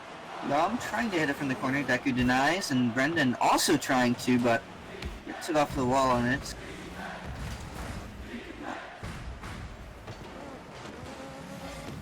Crowd is chanting defense, but will they have a good enough one? Oh yeah, they will. Brendan had a shot, but they were so set up for that. No HUD was so ready and realizes they're going for a corner shot, and they deny it. That could have been another goal to equalize this, but with 1 minute remaining, this could go into overtime. Jan passes it to the corner. Brendan tries to hit it off, so it goes in the middle, but it doesn't happen yet. And they're just flying around the map. They're far away from the ball, or at least most of Orange, but they're getting ready for this. But he gets actually, I think that was Entity gets boosted out of the way. But they're all for the defense. They're all there. Brendan can hit it from the corner. Yam can't deny. Luckily, Entity is there. Just being passed around. It is on the Maroon side, and this is where it gets scary, but you hit it all the way back off the ceiling. Now we only have half a minute. They need to get a goal, or at least one of them, or it's going into forced overtime to see which team can get 2-0 and which team will have a big advantage to win this best-of-5 series. And the countdown from 10 has started. Brendan tries to hit it from the corner, but Entity is not in an angle to, and they won't be able to get the ball into corner in the air fast enough. And we're going into overtime. Yam dribbling on his head, but Exquisition denies it. He knows exactly what they're trying to do, and just hit from the corner, but not in the best position, and Yam does deny it, although that is possible. But not with the blue boost that the Cougars have, and no HUD hitting it off. Exquisition not in a place to do it. Tries to fake him out, unable to, and they do it at far. Exquisition denies it going in the corner, but hits it again, and that's a really good shot. Will he be able to do it? Oh, just barely. Little Deku hits it off the tip. Oh, now it will be. Oh, now it will be. They denied that ball control so fast in Maroons. 3-2.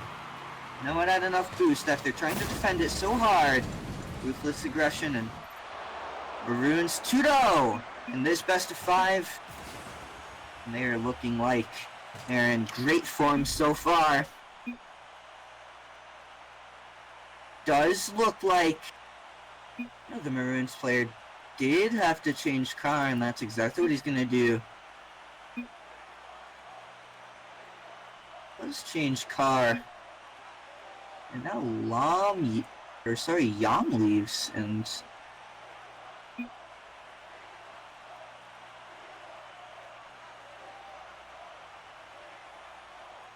what's happening here?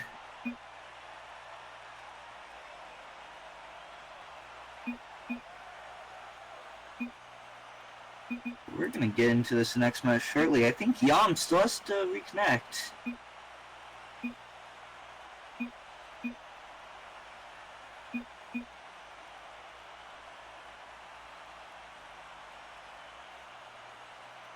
Game is impossible to resume until we have Yam in, of course. So we're gonna be waiting for that. That is exactly what's gonna happen. Obviously, Twess is not a player for either team, and he's joining spectator, and we're getting into this. Game 3 of 5.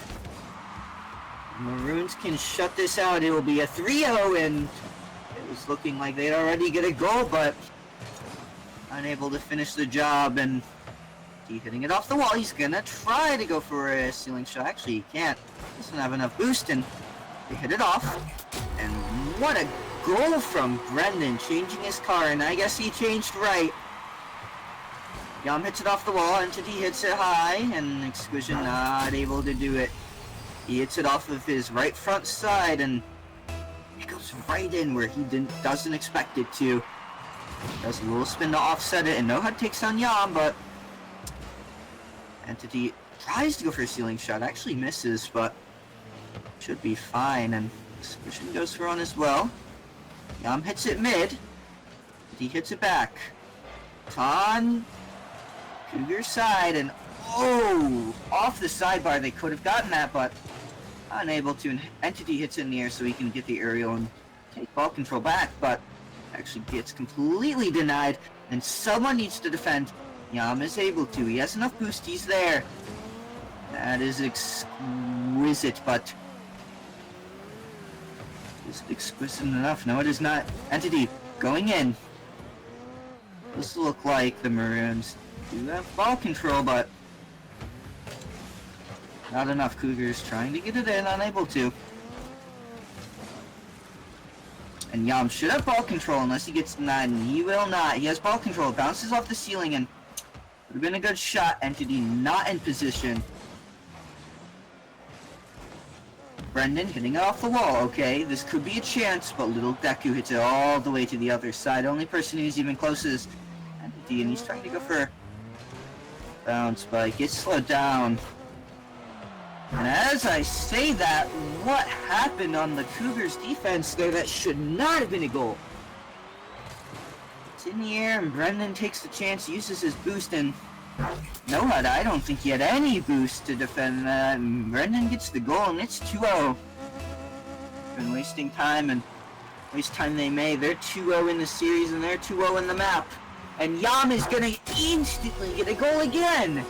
There was no defense that time coming out from Cougars, and that is not what you want to see. The side, or actually the players coming out from the Maroons side, they actually have 2 Season 7 Grand Champions. They're showing us why these players are so good so far, and they keep that up.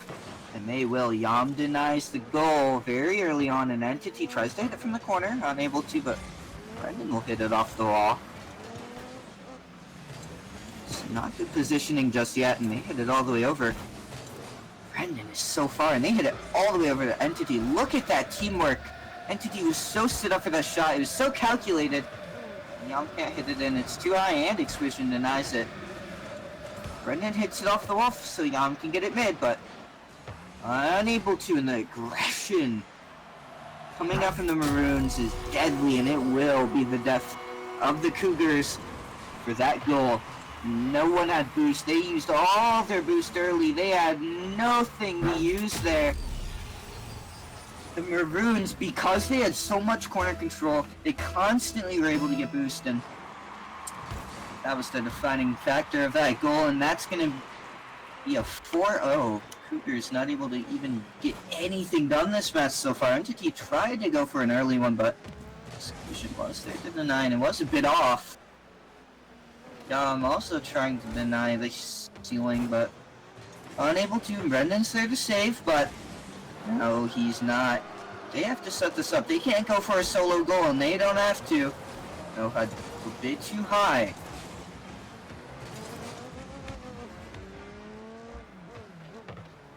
Yam hits it off the side, unable to get the goal. Entity is not fully set up and passes it through. That was a save and a half from Brendan.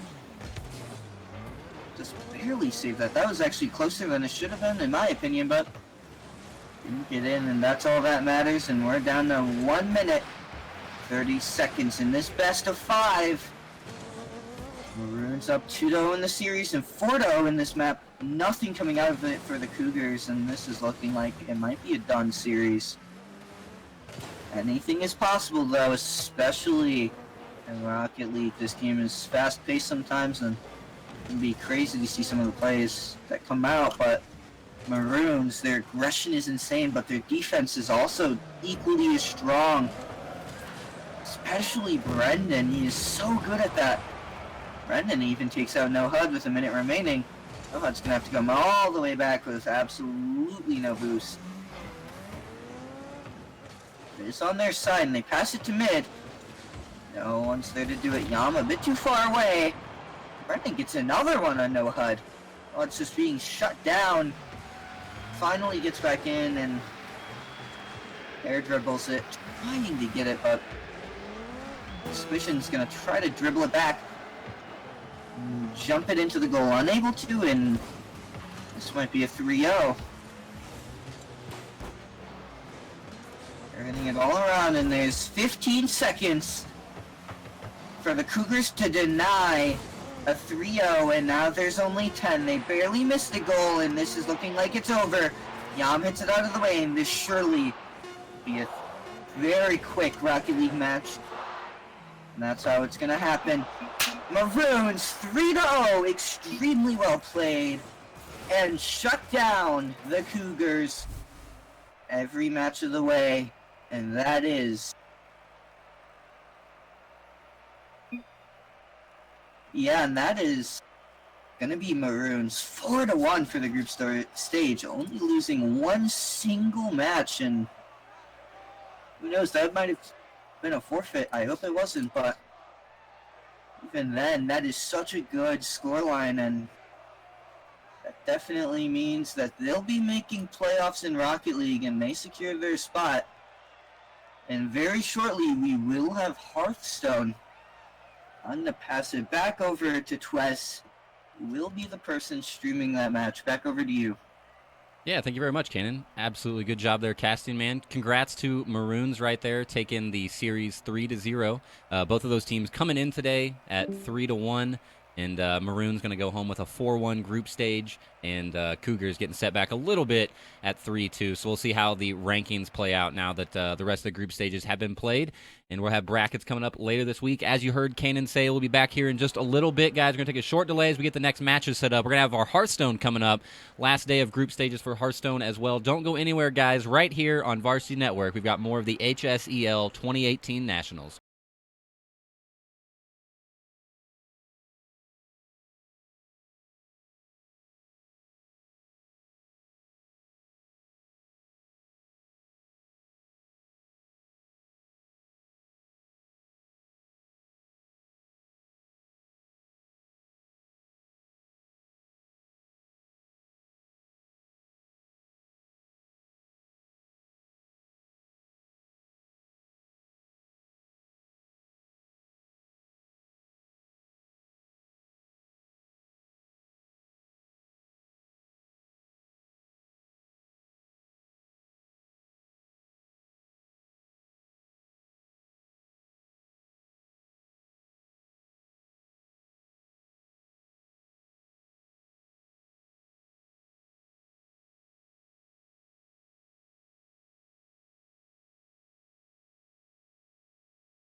Hello there, everybody, and we're still hanging out. I hope you guys are being patient. Sorry for the little bit of a delay here, guys. We had a little bit of a late start on the Hearthstone match. We're getting both players logged in and set up here shortly, and we'll be ready to go.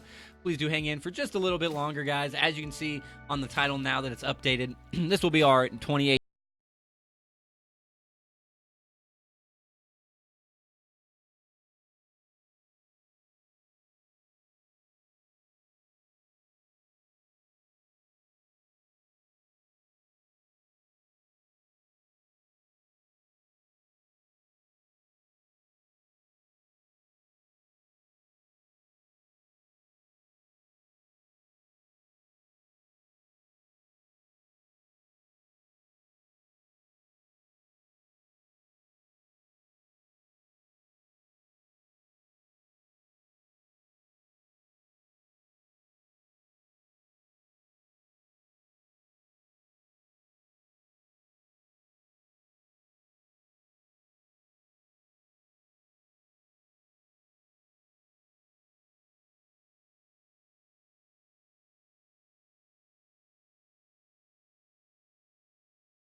All right, guys. Both players are online and currently are doing their ban phase right now. As soon as we figure out the bans, we'll be moving on our way. But I do think we have just a little bit better music that we could listen to. Let's switch this up to some good music here with the good old-fashioned Hearthstone background noise.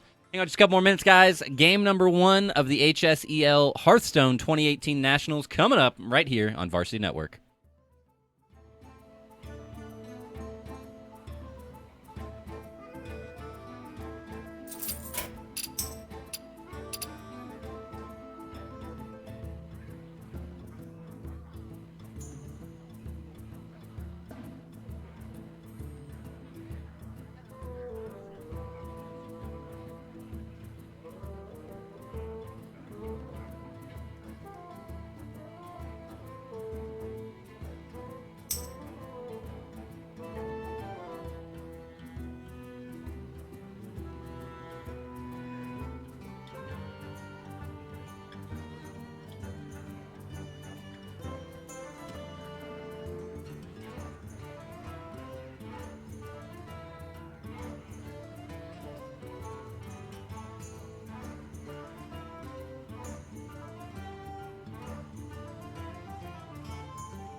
All right, there we are with the little last-minute confirmation that the players are ready to go. As soon as I get the ability to join in and spectate them, we'll be doing so here shortly.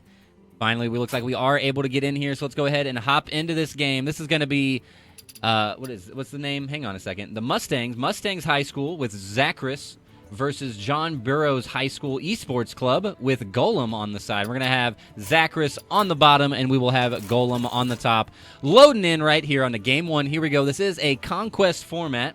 Gollam on the top was bringing Warlock, Priest, Paladin, and Shaman. He had his Shaman banned. Zakris on the bottom bringing his Shaman, Hunter, Warlock, and Rogue. Had his Rogue banned out. So Rogue being banned for Zakris, Shaman being banned for Gollam. Let's go ahead and get Gollam's cards in here as well, so we know what we're playing against. Looks like right off the bat, both these players coming out hot and heavy with their Warlock decks. See if they are the same Warlock decks or different or not. There we are, finally able to see his cards. We'll be able to see those as the interface catches up.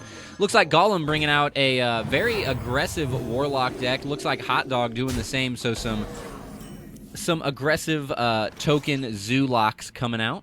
A little bit of a change from what the Hearthstone decks that we saw the last couple of days. The last couple of days we've been seeing quite a few of the cube locks and more control variety, so haven't seen too many aggressive Warlocks so far.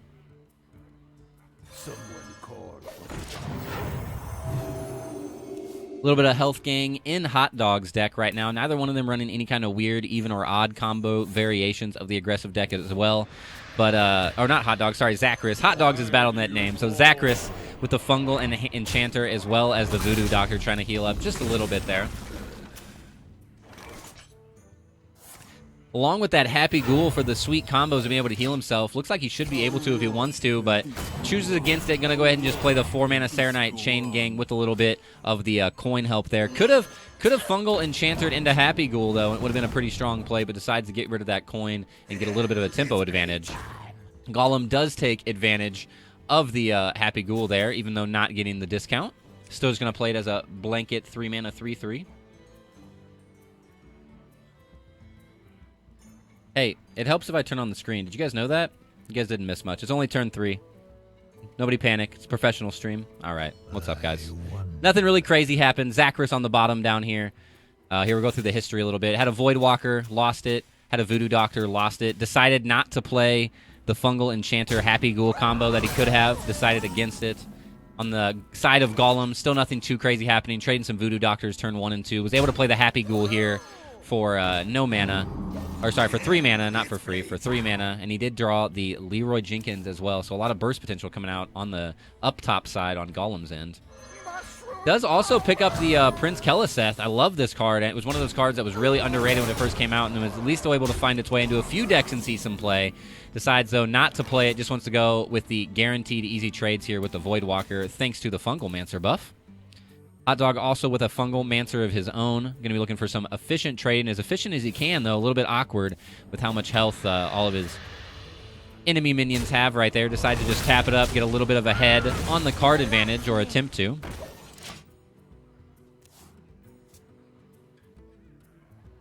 Prince Keliseth there we see in Gollam's hand, still active if he chooses to use it. I don't expect to see the Leroy come down. Could get a life drinker, though. Start trading some of that health back and forth. Does go ahead and drop the Prince Keliseth here, so not going to buff the cards in his hand, though is only going to buff the cards in his deck. Still an extremely powerful buff to have all your minions +1/+1 when you have an aggressive Zoolock like this. Going to have plenty of opportunities to draw those minions with the Warlock hero power, obviously. Second Serenite Chain Gang coming out for Hot Dog here. Not going to have too many taunts left in the way. Another Tar Creeper, but I believe that'll be a second Tar Creeper as well. The Hot Dog playing on the defensive here with Gollam in the going first has had the advantage pretty much the whole game so far.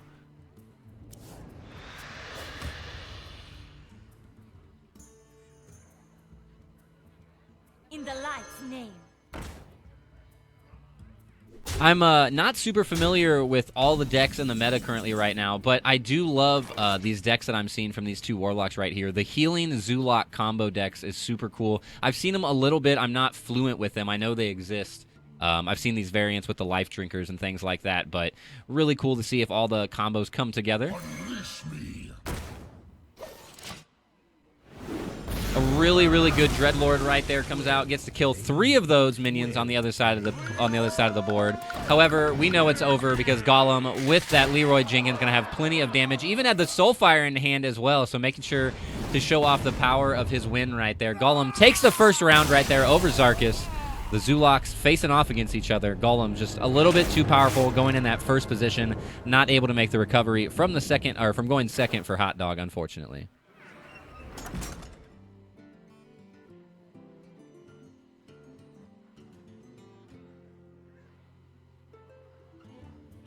A short game there, but does put Gollam up 1-0 in this best of 5. We are playing Conquest format, so no longer going to be seeing Gollam's Warlock. Zakris going to have to figure out when he's going to work that one back into the rotation again. Does he go right back after it again just after losing with the deck, or does he switch it up and try to throw his opponent off guard? We'll see what they decide to do.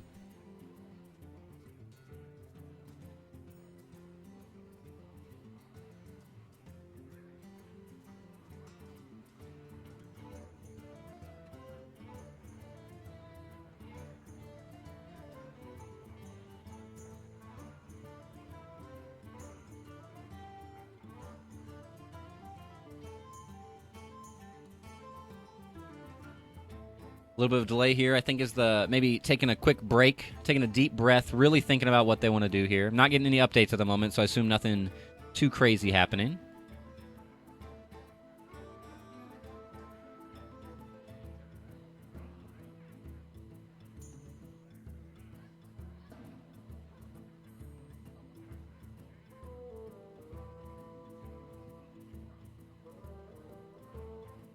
Gollam going to be having to choose between either remaining Priest or his Paladin. Priest or Paladin. Zakris obviously could go back to his Warlock again. Does still have the options for his Shaman as Shaman or Hunter as well. Assuming we're going to see the... oh, I can't even think of the name now. My teeth that bite, my claws that grab, bite, scratch. I can't even remember the word anymore. Oh, unfortunately, I had a player disconnect. Just went offline right there. See, wait for just a minute. There's finally an update.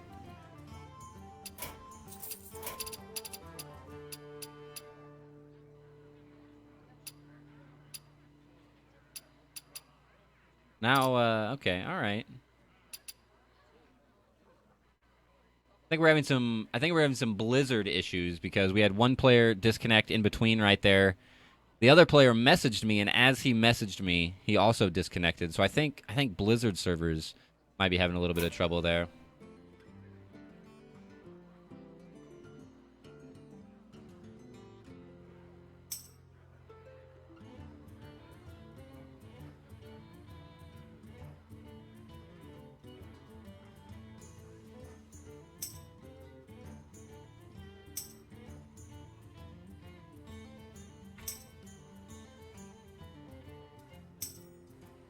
All right, should be getting loaded back in here quickly. Yeah, a little bit of DC problems. Both players, unfortunately, getting knocked out and disconnected right there. So try to jump back in right here and get back into this next game that's starting up.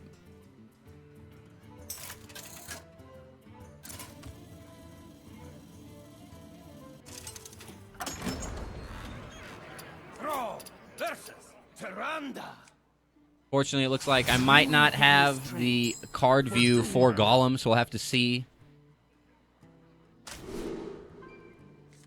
if it's a Blizzard issue here or not. Yeah, unfortunately, it looks like I will not be able to spectate him. It says that he's in the game.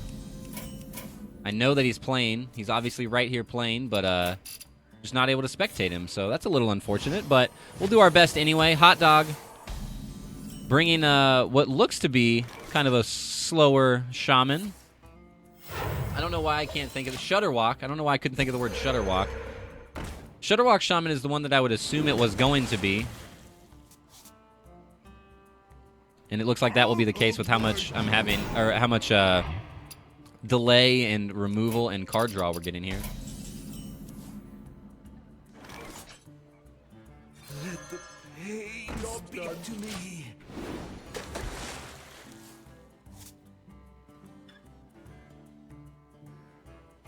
Your magic shall Make sure not that save he's got that turned on just in case. Oh, it's a Himmet deck.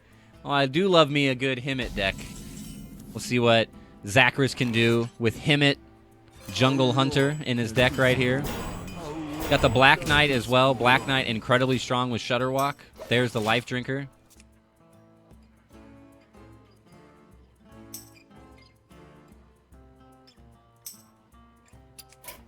A little unfortunate right there.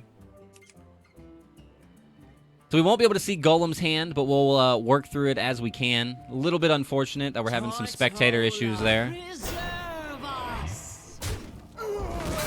Does look like to be a Taunt Priest deck. I'm not particularly familiar with the Taunt Priest deck. Maybe a variant I should be more familiar with. Maybe it's just a kind of a general control Priest, perhaps. Just a slower deck. Stop all that aggression from things like Zulok and those even and odd paladins that are just everywhere right now.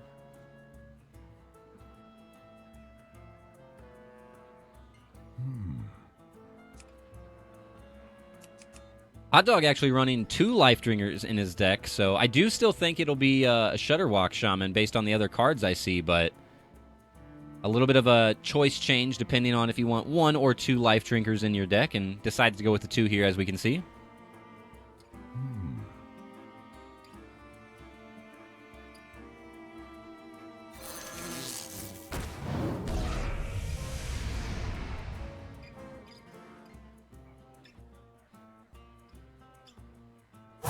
Little time. Hot Dog deciding to use the Earth Shock here as efficiently as possible. Gets rid of that Tortolan's Taunt and the Death Rattle buff. Doesn't want to give any advantage to Gollam at all. Goes ahead and just throws that Earth Shock out with the little extra mana that he had right there after playing that Life Drinker. A Scalebane coming out for Gollam here, so that could get out of hand quickly if Hot Dog doesn't decide to handle it. I assume we're probably going to see some sort of Volcano play coming out after this, though. That Scalebane can get out of hand quickly, and currently, other than Volcano, does not seem to have a good way to get rid of it. Could try to go for a pretty lucky Mind Control tech as well. Got about 2 out of 3 shots, maybe 2 out of 5 or 3 out of 5 to get a decent target.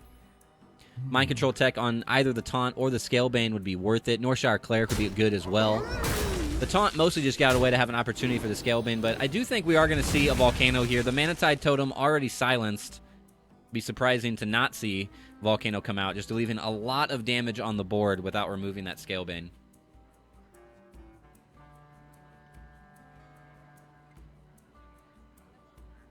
Only got 6 mana right now, so obviously cannot Volcano and Mind Control tech at the same time. And even if you Volcano, you put yourself back due to that mana overload for next turn as well. So really trying to decide if it's worth it to get rid of that AoE or not. Only going to have 5 mana for next turn if he decides to do it. Goes against it, though. Just going to put a little bit of a taunt in the way. Doesn't even want to try to use the MCT from earlier before trading. So goes ahead and just hero powers it up and plays it a little slow here. A little bit patient for Hot Dog. Not wasting those volcanoes early.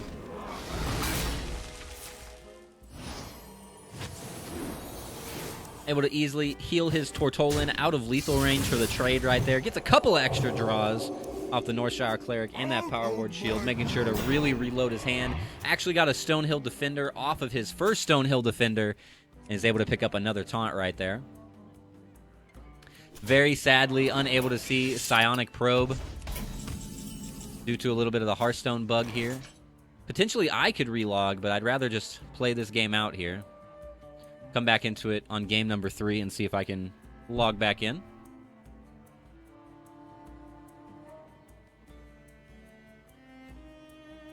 Hot Dog not in a rush. We see some players play their hands very quickly, either without thinking everything all the way through or just confident enough to know what their play is. Hot Dog right here, finally going with the MCT. Gets the Scalebane.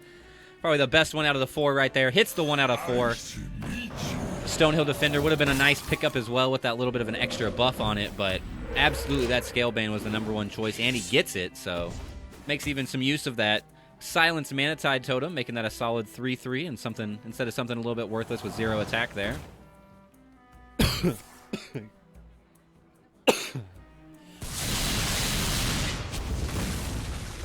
Oh, excuse me there.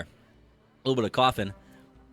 Gollam able to use that Radiant Elemental and actually was able to steal that Lightning Storm from the Psionic earlier. So a little bit of good AoE damage right there to help him get a little bit more control of this board. Hot Dog not going to have that Lightning Storm either. I'm pretty sure Psionic steals. Is it not? It may actually copy. Now that I say that, Psionic Probe may copy instead of steal. I wish I could reread Psionic Probe to double check myself. Another MCT coming out right here. Not as good of an MCT that time. It's the weakest out of 5, so RNG even itself out for Zakris here, giving him the solid 25% and then hitting him with a little bit of the 80% right there.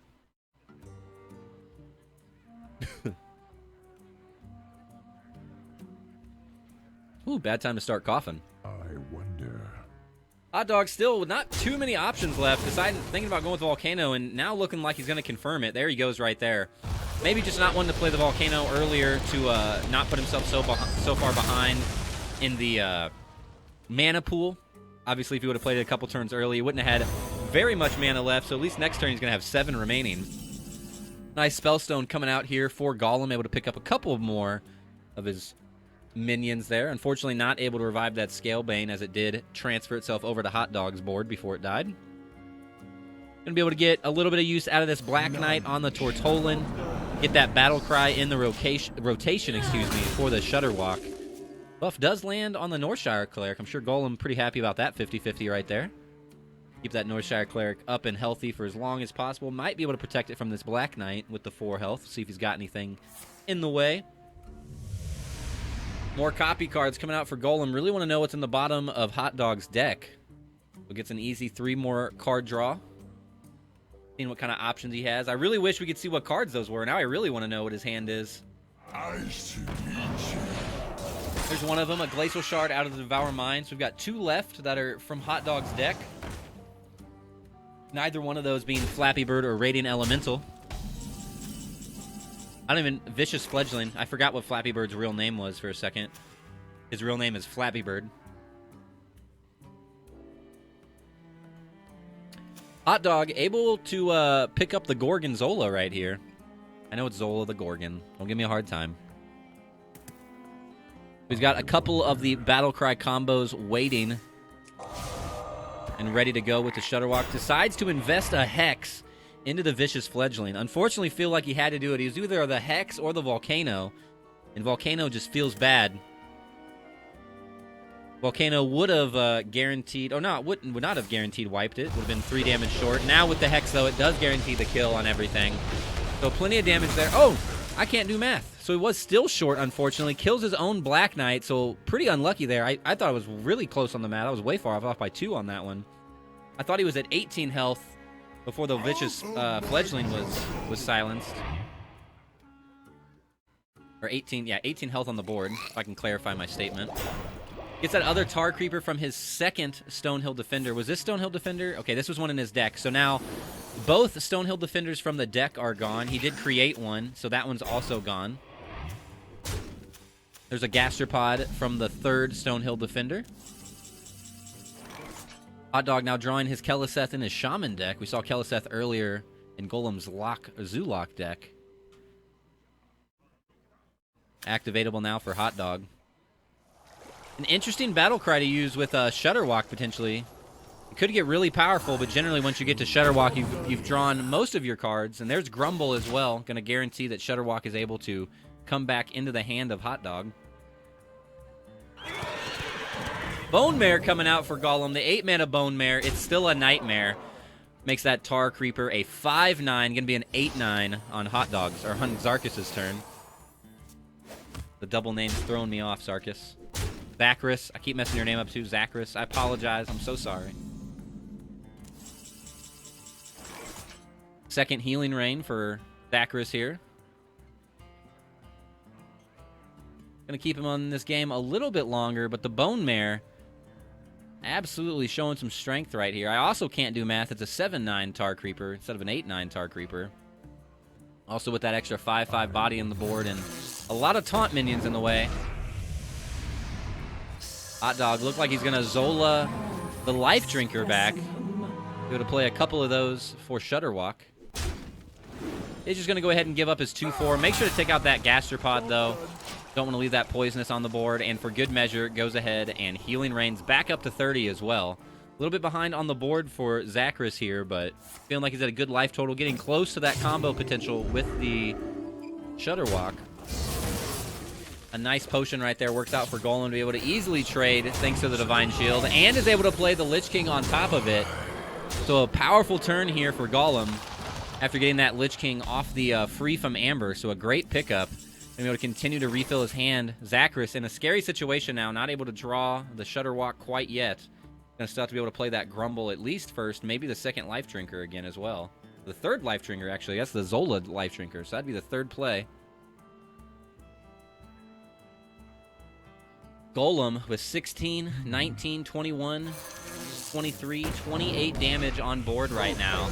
The single Life Drinker not going to keep him alive, and that should throw the second game over to Gollam. Maybe a Taunt Totem here, but not going to do it. Let me double check my math. 25 damage coming out right now for Gollam, so that should be it. Looks like Zakris throwing out the well played and the concede right there. So Gollam with a commanding lead right now. He's going to be up 2-0 in this best-of-5 conquest match.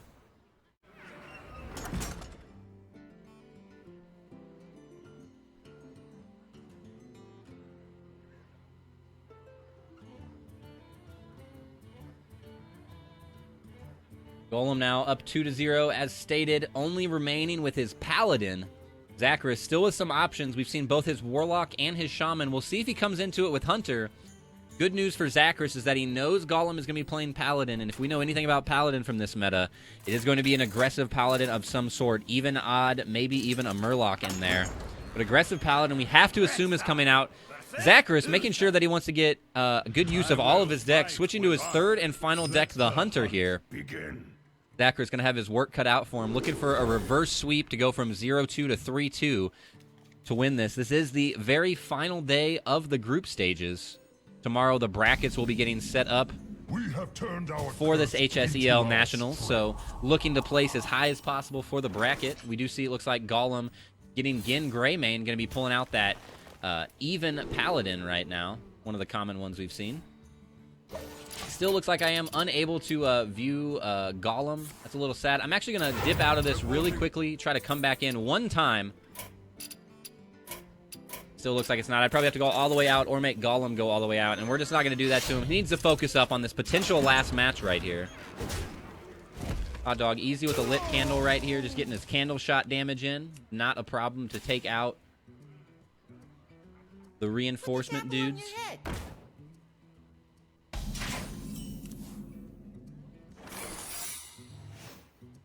Zakris with the immediate Wandering Monster play. No need to think about that one. Really wants the Wandering Monster over the Rat Trap. Rat Trap definitely playable against a Paladin like this. We could easily see multiple cards come out all at once. It's going to be scary, though, for Zakris, as Gollam able to get a Blessing of Kings onto the Knife Juggler. If the Knife Juggler doesn't go down from this hit, he's going to take quite a bit of damage. A nice 3-drop right there. A 3-4 for Zakris, but not going to be enough in the power of the 6-6 Knife Juggler. Decides to trade in here with the use of the Explosive Trap up. You saw Explosive Trap get played right there, so a great attack in. He's got the Candle Shot, so no damage taken at all. A little bit unfortunate here, maybe from Gollam. He was able to get the couple extra Juggler shots here, but both of those minions are going to go down if he decides to attack, and he makes the very intelligent play there of not attacking, not too worried about that Explosive Trap if he doesn't attack, but he does get a little bit made up for here with the Unleash the Hounds, able to finally take that scary Knife Juggler off the board. Zakris doing what hunters do, deciding not to trade, takes off the main threat, and then just goes face with the other 2 hounds here.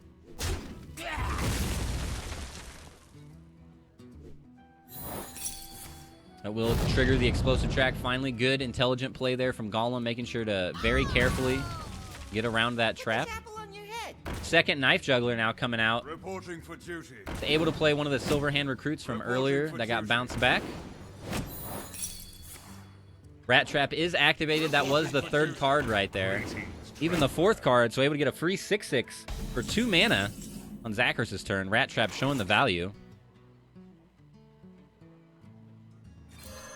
The eternal hunt has begun. Was able to get the Deathstalker Rexar out. Easily able to clean up that board. He's going to be able to start getting some zombies going. Gonna have to start praying to the RNG god just a little bit for Zakris here, as he is set up for the later game now. He's got the legendary weapon, Rope Dalar, and To My Side already in hand. Did I just realize that this is Spell Hunter just now? Is it taking me this long to realize that this is Spell Hunter? I believe it is. And I believe it has taken me that long.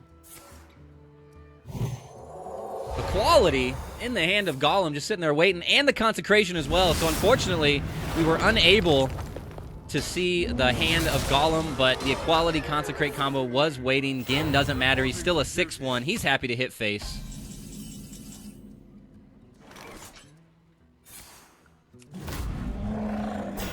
It's a nice 4-4 Misha there. Kill command coming out just to put in the last little bits of damage. The Arcane Shot not going to be lethal, but it is going to put Gollam at 1 health if he wants. I'm assuming, yeah, we're going to take out the Gin instead.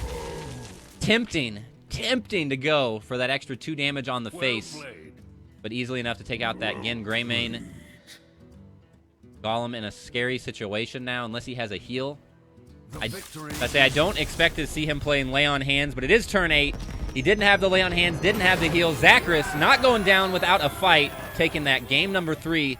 Going to only put Gollam up by 1 game now, 2-1.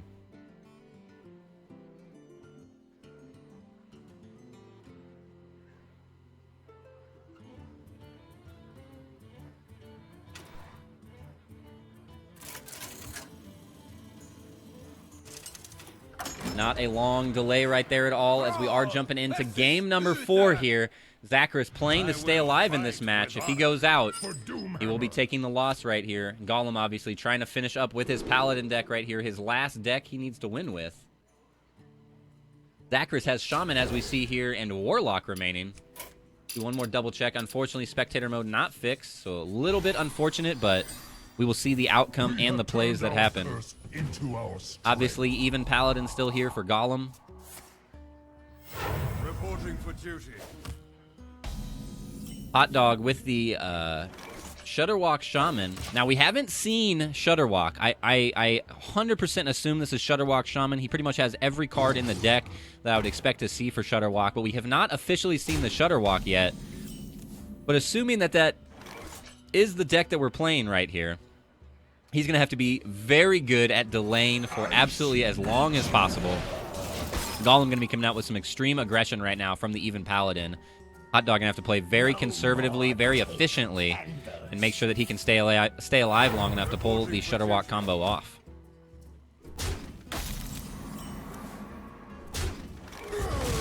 Zola showing back up again. Going to get us a nice, shiny golden card here soon.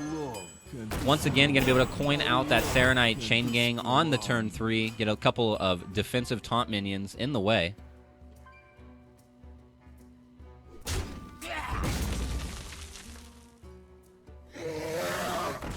Twilight Drake coming down. A big Twilight Drake coming down for Gollam. So taking advantage of that even Paladin. Trying to find a slot for that 4-drop. Or trying to find a card for that 4-drop slot. Gets a nice one there. A lot of cards in hand for that Twilight Drake. Quick play from Zakris. Knows what he's doing. Life Drinker. Trades face. No way to take care of that Twilight Drake easily right now. Does have the Earth Shock, though. Just wanted to make sure he got the Life Drinker on the board. So could have chosen the Earth Shock, but decides against it. Going to get plenty of damage off the Earth Shock here, potentially, if needed anyway. And there we see it right there. Just a little bit, 1 turn delay. Wanted to make sure he got the Life Drinker on the board with that 3-3 so he could play Zola this turn, which he does. So now going to be able to play his 2nd and 3rd Life Drinker now for Zakris. We have a short delay. Let me change one setting here real fast, guys. One setting.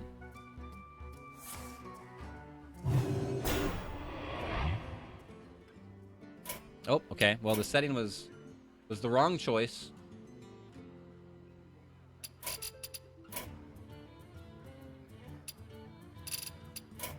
And now I can't get back into either one of the spectators. Oh, that's cool. Alright, guys. I might have messed up. This is not the right game. I can get into other people's spectator games. I cannot get into Zakris.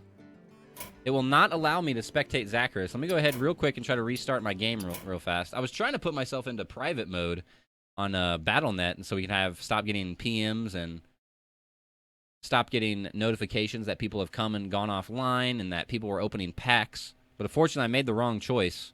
Because whenever you go into offline mode, it kicks you out of spectator mode, and now I can't get back into Zakris' game.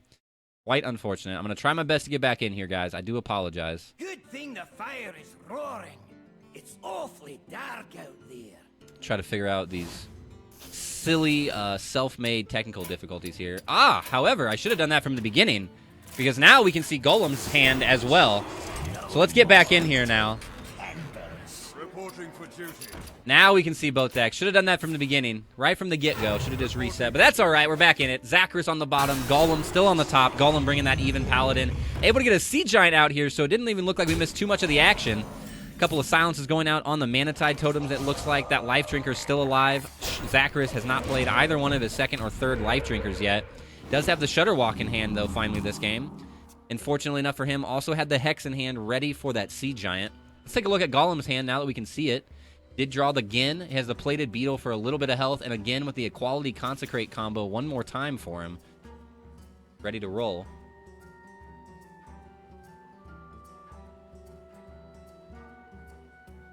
Let me think. Take all the time you need to there. Take all the time you need, Uther. Well, I guess 90 seconds. You got about 90 seconds to decide what you want to do here, Uther. A lot of efficient trades he can make here. The 3-4 can easily go into that Life Drinker. He's got some 1-1s to trade off into these totems pretty confidently as well. Maybe deciding if it's worth to blow the Consecrate here without the Equality just to use the Consecrate. Perhaps even deciding if he wants to play the Gin right now or not, or if his board will be ahead enough to be able to hold on to itself. It looks like we've also got a... yeah, I unfortunately can't remember the name of the 2/6 buff. Mighty Stegosaur or something. I unfortunately cannot remember the name of this buff. The 2/6 buff that does summon a Stegodon behind as well. Fortunately for me, it's just escaping my grasp on what the name of that card is. Somebody will tell me here shortly.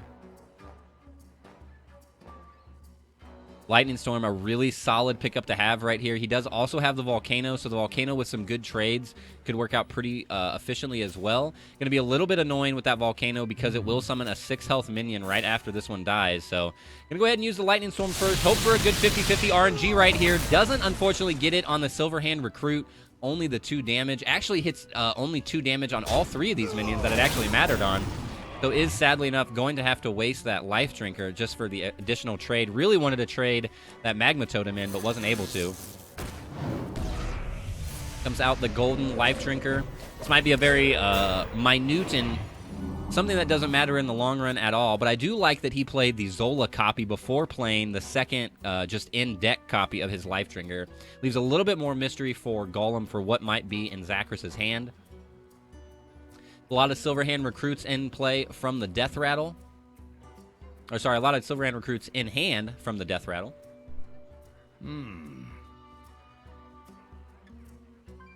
Maybe now even considering the Consecration perhaps as well. I would assume we're going to be holding on to that Consecration just because he doesn't want to get overwhelmed by something scarier than he might anticipate.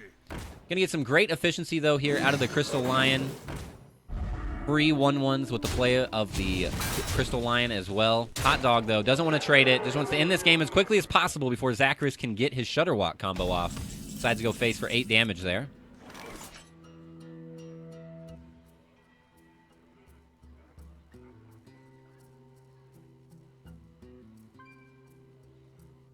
Zakris now kind of on the ropes. He does, fortunately for himself, have those volcanoes. Going to mana lock him for another turn if he chooses to use one of those, but may have to.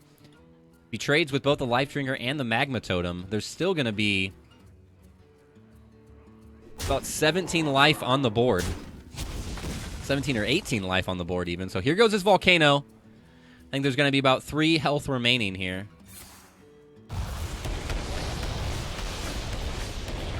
Oh, actually be 4 health because of the Divine Shield, or 5 health. So it was 4. The Divine Shield made it 5. So unfortunately, leaving the 5/5 straight up does kill every other minion on the board. Probably would have liked to not kill his own minions, but whew, fortunately enough, he's least able to get that Divine Shield out of there.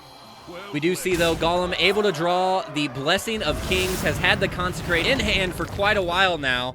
And that is going to do it. Gollam going to wrap this match up fairly quickly right there, winning with Warlock, Priest, and Paladin, taking this match 3-1. Congrats to Gollam and the Johnboro High School Esports Club for Gollam taking them in this final group stage match of the HSEL 2018 Nationals. That is going to do it for us tonight, though, guys. Don't go anywhere. As you can see on the screen, though, July 7th through the 14th, that means running up until this Saturday, every day starting at noon Central, there will be games running all day on this channel for all week of the HSEL Nationals. Tomorrow starts the bracket stage. Just got done with the group stage. The seeding will be done overnight tonight. Brackets will be up and ready for players tomorrow, and we will be getting into the nitty-gritty starting tomorrow on Thursday. It is a single elimination bracket, I believe, for every game because of the group stages, so be playing for your tournament and scholarship winning lives starting tomorrow as the brackets get underway. So make sure to follow the channel here, guys, on Varsity Network. Make sure to check out all this organization. The organization is fantastic. To hsel.org. Go check them out. If you're in high school, sign your clubs up. If you just got out of high school, make sure to support these guys that are underneath you. And if you're going into high school, start practicing because more and more scholarships will be giving out in the future. Thank you once again to all of our sponsors here helping out with these Nationals tournaments as well with Respawn, Be Recruited, NACE Esports, which is the National Association of Collegiate Esports, one of the partners of the HSEL, as well as Discord for using all your servers for our commentary and for our group organization and tournament organization, and of course the lovely website that we are on right now, twitch.tv. Thank you guys all very much. Appreciate you guys for helping out with the event, helping out with the sponsorships, and doing everything that you guys do for all the events all over esports to help everything grow. Shoutouts for the last final thing, guys. My name is Twess. You can find me on Twitch and Twitter on Twess_TV. We're going to be back tomorrow starting at noon Central with League of Legends in the bracket stages, guys. Make sure to keep it right here on Varsity Network all week. I'll see you guys next time. I'm going to be out until Saturday. You guys are going to be in good hands. Enjoy the rest of your week of some Nationals at the HSEL 2018.